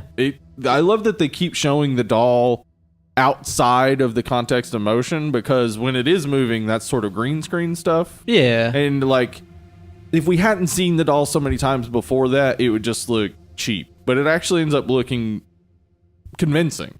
It looks awesome. Yeah. It really, really does. And yeah, it is some very smart shooting and stuff like that. It's not like super ultra obvious. Yeah. They did it very, very well. Mm-hmm. I like the story. This overall, the third story might be the most like well acted and well put together one of the entire thing. And I think the message is the clearest. All right, of Steve, like, we got to do something about these racist ass politicians. Before we get into the last story here, I want to crack open one more. Came to us from Michigan. Yeah, Tim sent us this one. This is from Old Nation. Yeah, I've never had any of this I haven't stuff. either. I'm excited. I've got some Skype students that are Michiganites. Yeah. Michiganders. I think it's Michiganders. Michiganders? Yeah. That have bragged about their incredible breweries and stuff they had up there. And I'm starting to believe the hype. This is a M43. Oh. This is part of the New Orthodox India Pale Ale series. This is a New England India Pale Ale. I love a New England style. It's got an IBU of 665, 6.8% ABV. Damn. I'm excited about this. It says don't freak out sediment and what you can do about it. It's okay. Roll the can for even sediment distribution. So I'm going to just roll this thing around here a little bit. I like an IPA that's kind of unfiltered and has some sediment and stuff in there. Yeah. That's usually very okay by me. So let's just roll this thing around here a little bit. Keep rolling. What? You know, it's funny. One of the first things I did today is listen to Limp Bizkit. You know what? There's this YouTube channel that I follow. The guy's username is Joe PH. J-O and then PH. Joe. And basically, this guy uploads isolated tracks of the craziest shit. Okay. And it's just stems. It's just isolated tracks. It's like you can go on his channel and find like the tambourine track from Sir Duke. Okay. It's just like, how the fuck do you have access to this? It's impossible that you even have this. And he uploads all this stuff. And one of the ones he uploaded today was the guitar track from Nookie by Limp Bizkit. Okay. Which, if you go and just listen, I mean, obviously Limp Bizkit fucking sucks. But it's like, if you listen to the isolated guitar track and stuff on that, pretty good track. There's some weird stuff going on. It's one of the first things I did today. I think we all know the reason why we don't like Limp Bizkit. And it's not anyone who's playing an instrument. Correct. Yeah. This beer smells phenomenal. I just got a whiff of it. It smells super danky and what funky. In the hell is that? Is it the best thing of all time? It is so... That is so different. There's I've so never had many anything different like flavors going on there. Like, there's a weird sourness to it, too. Yeah. That's kind of funky. They used like 4 different types of hops here. So okay. Maybe that has something to do with it. Dang. It does. It hits different parts of the tongue. Because like on the edges of my tongue, it feels kind of fruit punchy, but it's really like there's a sourness. To it, and it's like you wow. can smell it from so far away. Yeah, you can just smell it in the glass. Funky. Dang. Yeah, that is one of the most unique IPAs I reckon I've ever had. Yeah, that's good stuff. The fourth story here in this anthology is where shit gets really fucking real. Yeah. I'm glad that they put this as the fourth one. Yeah. It's been kind of building. This would have been too much from the beginning. Yeah. And would have like undercut the importance of the others. I mean, not only is the message and tone of this one so much more dark and intense, but also just the whole aesthetic of this one is really way different than the other ones. Yeah, there's a lot more there's a lot of weird surreal stuff when he goes into the like whatever facility where they take him to do tests. Got this weird like industrial kind of it looks like a Ministry video maybe. Yeah. Or a Nine Inch Nails video. Very much so. Very, very much so. Yeah, it does. And that's been very different from the other locations in the movie, which have shown us, you know, upscale neighborhoods and the ghetto and plantation homes and stuff like this. Like, this goes to a place that is completely surreal and dreamlike and horrific and because it unrelatable. Is a dream, I guess. Technically. Yeah, it's like the last moment someone's going through it before they die. But it also shows us some of the sharpest sideburns I've about ever seen. You could fucking open an envelope with those sideburns. Razor sharp. If you needed to. Yeah. Might as well. Razor sharp sideburns on our guy here. He was I guess kind of a gangster dude. Mm-hmm. Who sees a guy who's been talking some shit, I guess. Yeah, and blows him away. Yeah. And then we get the sort of fake, he gets arrested by police. Like, it's almost immediate. He gets saved by the cops. Yeah, it's almost immediate that it's fake, too, though, because it's like, we would have heard the cops show up. We would have seen the lights. Yeah, suddenly there's like a million cops all around him, and they shoot the guys who are trying to get him and stuff. But they take him to jail. They save his life after he got shot. And then offer him basically the Clockwork Orange offer. What just happened? Did the beer taste different? It is just a really interesting It's all over the place. I love it, yeah. Crazy. Yeah, but yeah, it's like a very Clockwork Orange scenario where it's like if you agree to rehabilitation, then you're free to go. They take him and they throw him in this cell next to a white supremacist. Yeah. And this is when I think stuff got really like, oh shit, like really fucked up. Like at first it starts off and it's really fucked up because he's in this cell next to this guy with like swastika tattoos and like horrible racist stuff just tattooed all over his body. Mm-hmm. And he's talking to him about how his whole goal is to like cleanse the world of the black race. And if he's lucky, he can become his slave and live the rest of his life as his slave. Really and all throwing the N-word around a lot, too. Oh, yeah. I mean, that's when shit gets like really, really dark and really fucked up. And he hits the main gangster guy with this question of just like, well, what color were the people that you killed? Yeah. You're my kind of guy. Yeah. You know? Yeah, and that's the moral of this tale. Yeah. Is that, I mean, I think before this, I was saying that, like, when we were talking about this ahead of time, I was saying I think there's a major problem with this message of, well, you know, black people, you need to stop killing each other too. Like, it's on par with these other it's just issues. It's just what white supremacists that also want to kill you want to be doing. Yeah, you know, like you're in essence helping their cause, right? Yeah. And I think what I didn't notice until just now is that he has an audience in mind for each of these shorts, and the audience for this last short is black people who are in the midst of gang-related activity. Right. And he's speaking harshly to them. Like, he's Rusty kind of is saying, like, what you're doing is the same bullshit we've been trying to get away from. Right. So when I see this, I see it as like, well, like you're shifting a lot of the blame back to black people that shouldn't be shifted on them because the CIA flooded their neighborhoods with crack. Right. And, you know, we had the Tulsa race riot and the one instance where black people got together and created this nice, successful town. White people just couldn't handle it and destroyed their town. Like, there's so many reasons why black people are being held down that cannot be boiled down to just stop shooting each other. Right. So for me, I was thinking, this is a weird way you undercut the message. I understand. But then I realized, as we've been talking about this, I think he's speaking now. He's like, okay, white people, fucking, you can watch, but I have nothing to say to you. Mm-hmm. What I'm saying right now, I'm saying to the gangbangers out there, the hard asses, the badass dudes. Yeah. You have to stop. Right. Because what you're doing is what white supremacists want you to do. Yeah, it's helping the enemy. Yeah. For sure. It's cool. There's some really intense imagery and stuff. I love that part where right whenever he goes into the facility and he sees like, it's like a rolling rack of like body bags with bodies hanging upside down. Yes. Very, very intense, it's weird imagery. Aesthetically a very weird area. I like it. Considering that everything else, setting-wise, had been very real world and stuff. Yeah. When it gets to that part, shit gets really surreal very fast. It does. And then when he's in the sensory deprivation chamber and it starts playing like that the Born to Die soundtrack, which is really intense, and showing us that montage of like all the people he's real killed. Well, and not only that, but also all the real when it's photos and videos of actual violence towards blacks, whether it's in the form of the KKK or gang violence. Crime scene photos, newspaper clippings, and stuff like that. And it's a long fucking montage. The roughest shit, it's real. Like to see is just like people used to send pictures of lynchings, like postcards.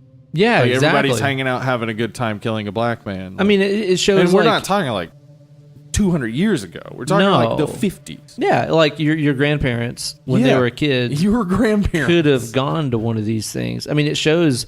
There's like one photo in there, if I recall, of like a black man being hung from a tree, and like a pretty little white girl in like a little Sunday dress, like just smiling. Standing there, like, we killed a black man. That's not long ago, dude. Yeah, and that little white girl would be somebody's young grandmother, right? Yeah, and it kind of reminds me of the stuff at the end of. Remember, I talked about Black Klansman last episode. Oh yeah. At the end, it shows this stuff that's still going on. Yeah, it shows us the stuff like Charlottesville and all that kind of jazz. Yeah, it reminded me very much of that, where it's just like at the end of this, even after, stories of zombie cops and devil dolls and monsters and stuff like this. This movie at the very end, in the last section of it, chooses to remind you, hey, this is real shit that's actually happening. Right. Makes it, more horrific than 99% of all other horror movies. Because it just reminds you, point blank, like, hey, here's photos. Like, it shows you photos of dead black people. Yeah. It really subverts the genre of horror by being, because the fun of horror is removed from it. It's not there's no anymore. threat. I mean, that we've talked about that with horror. Like the thing that's so fun about horror is it's like riding a roller coaster where there is no actual threat. You're watching scary things, you're feeling scary things, but you're in the security of your own home. Right. There is no threat. And this, it's real. It shows it's like a real, extremely real. Yeah. I think that again, that confrontation is just like you look at it. Look at what's happening in the sequel. What you can do? You can look at it. Did you tell them to look at it? Look at it. In the sequel, there is a segment that's somewhat like this, similar, and I would say the sequel actually follows similar pattern to this. Okay. So each of the segments have some similarities to this stuff, and in that one, in the sequel, there's an Emmett Till. Shit. Yeah, there's an Emmett Till segment. If you don't know who Emmett Till is, he was a young man from Chicago who was murdered when he went to the South to stay with his aunt and uncle. And saw a white woman walk past and whistled at her. Yeah. And then he was beaten brutally. To death, yeah. And I believe castrated. Jesus Christ. Yeah. They show, like, in the sequel, they show the picture of his beaten face. Like, holy shit. Several times. Because it needs to be seen. Yeah. It needs to be remembered. Yeah. Like, this happened. Wow. You can say you're not racist, but you're so close to it. You're so close to it that you can't pull out and say like, oh, I am acting this way towards white people and this way towards black people because of some thought in my head that makes me think of them as inferior. You can't fix it until you see it. Right. So you have to pull yourself out and realize like, we're not that far from it and it's all back and it's not going anywhere. Yeah. And we say it's back. It didn't go anywhere in the first place. Yeah, it never left. Still there. Sure. Yeah. It's intense, dude. It's really, and then it's interesting too that at the end of that, like after seeing, the real consequences of white on black and black on black violence through history, and then also, being confronted with his victims, and one of them's like a girl, like a little girl that he actually killed in a drive-by shooting and stuff. At the end of it, he's all just like, I don't give a fuck. Yeah, that's what he's saying as he actually dies in the real world. Yeah, he will not accept responsibility for his actions. Yeah. It just keeps saying, I don't give a fuck. Yeah, and they address the, like, what about what happened to me and what, like, I was raised in this, etc. Yeah. And it's like, yeah, you were, but, like, you're not going to change it. Right. By being raised in it and just continuing it. Right. Got to break the Racists cycle. As well. Right. Yeah, exactly right. You're exactly not going to change anything by just pretending your family's perfect. Your family's not perfect. Your grandfather's a racist. Change. Yeah. And then at the end of it, after all that, I don't give a fuck. He wakes up. He's never been saved by the cops, and he gets killed by the gang members. And guess who those gang members are? It's our 3 dudes that have been in the framing device. What? Womp, womp, womp. And man, they want the shit. They're getting tired of all these stories. They want the shit. Turns out, yes, the shit. You'll get the shit. You'll be knee deep in the shit. I love those pauses. God, dude. Kill it, dude. Clarence Williams III, so fucking the definition of just chewing up the scenery. Yeah. God, he's so good. My absolute favorite moment is he has his like cigar, and he's just smoking it, and he's like acting so like nervous. He's like the whole twitching time. out like crazy. He takes a cigar and he just puts it in his pocket, and it's still burning. I didn't even notice that. Which had to have been an actor choice because the frame of the camera wasn't set up to see the joke, like show it to you. Yeah, so he was just like, "This will be funny if I just take my cigar lit and put it in my pocket because there was smoke still coming out a little bit." Hilarious. So he takes him down to like the basement where he's got the shit in these 3 coffins. The gang guys open up the coffins to get the shit, but it turns out it's their dead bodies. No, my dead body is in this coffin. Welcome to hell, motherfuckers. I love it. I will say I do wish they would not have indulged themselves in the showing CGI there. Well, specifically the snake tongue like popping out of the gap in between his teeth. Yeah, I wish they had not done that. Man, that's pretty bad. The transformation into like the devil at the end. Yeah, it looks okay. Good. Yeah, it's very Dusk Till Dawn. It looks exactly like the CG. Mm-hmm. And actually, even the devil figure looks very much like one of the vampires in Dusk Till Dawn as well. Very, very much like that. Yeah. Pretty cool ending. I liked it. Yeah. I like it. It's like it's kind of silly. It's kind of scary. Either way, I didn't really expect it. Yeah. I like it. Welcome to hell, motherfuckers. It's badass, man. Yeah. Does the sequel contain any carryover to this one? Are there any like characters or okay? It's just a completely different anthology. The sequel is it's set in modern day. Keith David plays the role of sort of the Crypt Keeper, but it's a whole different setup. Like he's been called in to help. They're creating a robot that is going to work for justice. And he's like... Wait, you're describing Chopping Mall. Right, and he's supposed to tell the robot stories so that it can learn to understand humanity. All right. And so he tells it all these stories, and I won't ruin it. Okay, I need to watch it. The CG at the end of the sequel, also a little shitty. The robot, I don't know if you've seen this, but on YouTube there's this commercial for this law firm that is like obviously ripping off the Avengers. But like real terrible CGI. I love it already. The CGI is on the same level, which was like insane to me because it was made in 2018 by Netflix. Like it probably should have a little bit better CG. But you still recommend watching it? Oh yeah, I would recommend. I really enjoyed it. I thought it was great. But like, and maybe that was like a callback to the shitty CG. Yeah. I feel like it was intentional. Yeah.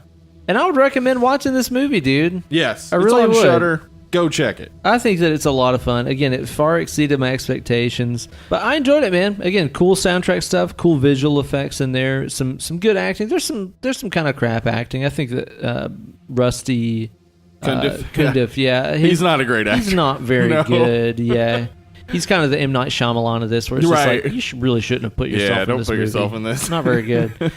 There's not, again, it's not perfect or anything like that. I wish that there were stronger female roles in this movie. That would have really helped, yeah. But still, just a fun watch. Doesn't overstay its welcome. Each story is a good length. Yeah. I dig it. I think I'm going to hit this thing with probably, I'm going to say like a 7. Damn. About a 7, I think. All right. Where are you sitting? That sitting sideways? Right yeah, I mean, I'm sitting sideways. Paul Wall? Huh. Yeah, I think 7 sounds about right to me. I have more nostalgia for this because I did see it as an early teen, and like this was at a period where like we watched Desert Storm. Like, we watched a war. I vividly remember. And then we watched the LA riots. Yeah. We watched OJ running from the police. Like we watched everything, and everybody was basically seeing all the same things because we didn't have this sort of on-demand ability to watch whatever you want at any time. You just watch what was on TV, and if all the news is covering this one thing, that's what you're watching today. Well, and also too, that's during a time period where, you know, whenever you're us and it's 1990, 93, 94, when Rodney King stuff happened? 92, okay. In 1992, so I was, 8 years old. Yeah. Whenever that stuff was going on, you were what, 9 or 10? It's 10, yeah. Yeah. And because this wasn't the time of the internet where everybody can go and voice their opinion and have their voice heard and seen, I mean, all that you ever saw was, whatever the news showed you, and then you talk to other white people in your podunk community and they'd be like, you see how the black people are all looting. Exactly right, yeah. It's like, this was during a time period where you only... You saw what they showed you. You saw what they showed you, yeah. And the only viewpoints you heard were the people in your community. And if you were living in a community like we did, which was like 99% all middle class, low class, you heard how Rodney people. King was a crackhead and he probably deserved a beating, etc. Yeah, there were no other opinions being offered. Yeah. To us, even as the majority. Yeah. And I think this movie is very important for taking a stand the way that it did during that period. Well, I remember it was nice for me, because like, I don't know, it sounds like I'm rewriting my own history, but I was always very politically minded, even as a kid. Like I remember specifically being angry at people who wanted was Bush. Yeah. Who wanted Bush to win the presidency in 92 or 88. OG Bush. Yeah, OG Bush. I remember as a kid being like, no, but he's a bad person. Like I had specific opinions about it. And I remember specifically being like just upset at my family and people who would be like, yeah, Rodney King deserved that beating or whatever. Like, right, yeah. What are you talking? Like, did you see the video? Did you see what happened? Like, that's insane to me. And so, while I never experienced anything like that, and I'm not even going to pretend like I understand racism, this was a movie that I felt akin to because it expressed opinions I also felt. Wow, yeah. Like, he was expressing the opinion that there's really something wrong with race relations in this country, and we really have to do something about the fact that the police and the government are choosing to make these things happen. Yeah. And not allowing black people the opportunity to succeed. And so I really liked this movie back then. I watch it now. It kind of depresses me, but I like it more for that it had enough vision to say, like, these are things that are consistently problems for us, affecting us as a community. So I really enjoy it. I love it. I think it's worth watching. I think the sequel's worth watching. Some people don't like it. Other people like it a lot. I would say for me the sequel is on par, a little lower, maybe a little more wacky and funny. Yeah. But this for sure, I think you're right. I'm gonna give it a 7.5. Yeah. Way to go, Tales from the Hood.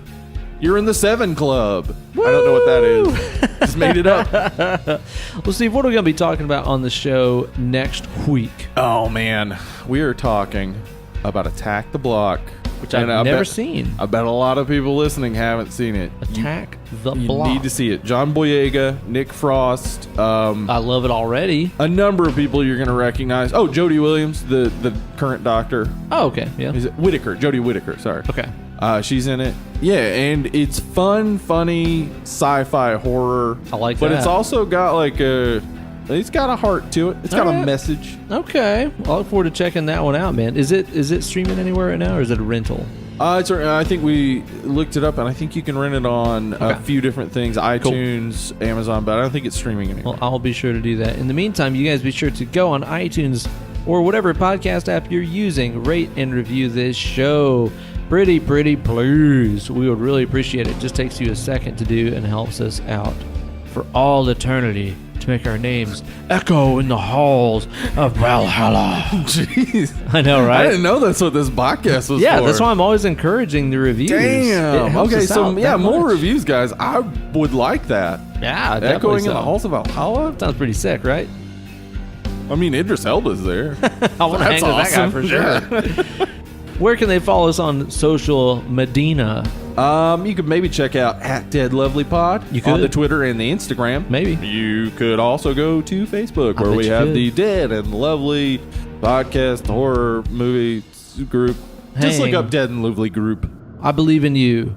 We also got that Discord jam going on. We got that Discord jam. If you want the link to it, I've posted it before. I'll post it again. Also, you can just email us and I'll send it to you. Yeah, come hang out and chat with us. To email us, deadandlovelypod@gmail.com. Yes, indeedorama.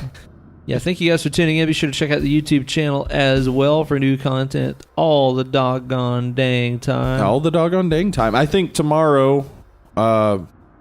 we might not have a new video because of some issues. I've had myself kind of a lot of plates spinning here lately. Yeah, I might try to put something together, but just saying that gave me anxiety. So woo! Well, you guys, thanks so much for listening to this episode of Dead and Lovely. Be sure to tune in next week for another hot show. Hot. Ow. You guys are gonna be knee deep in the shit. Bye.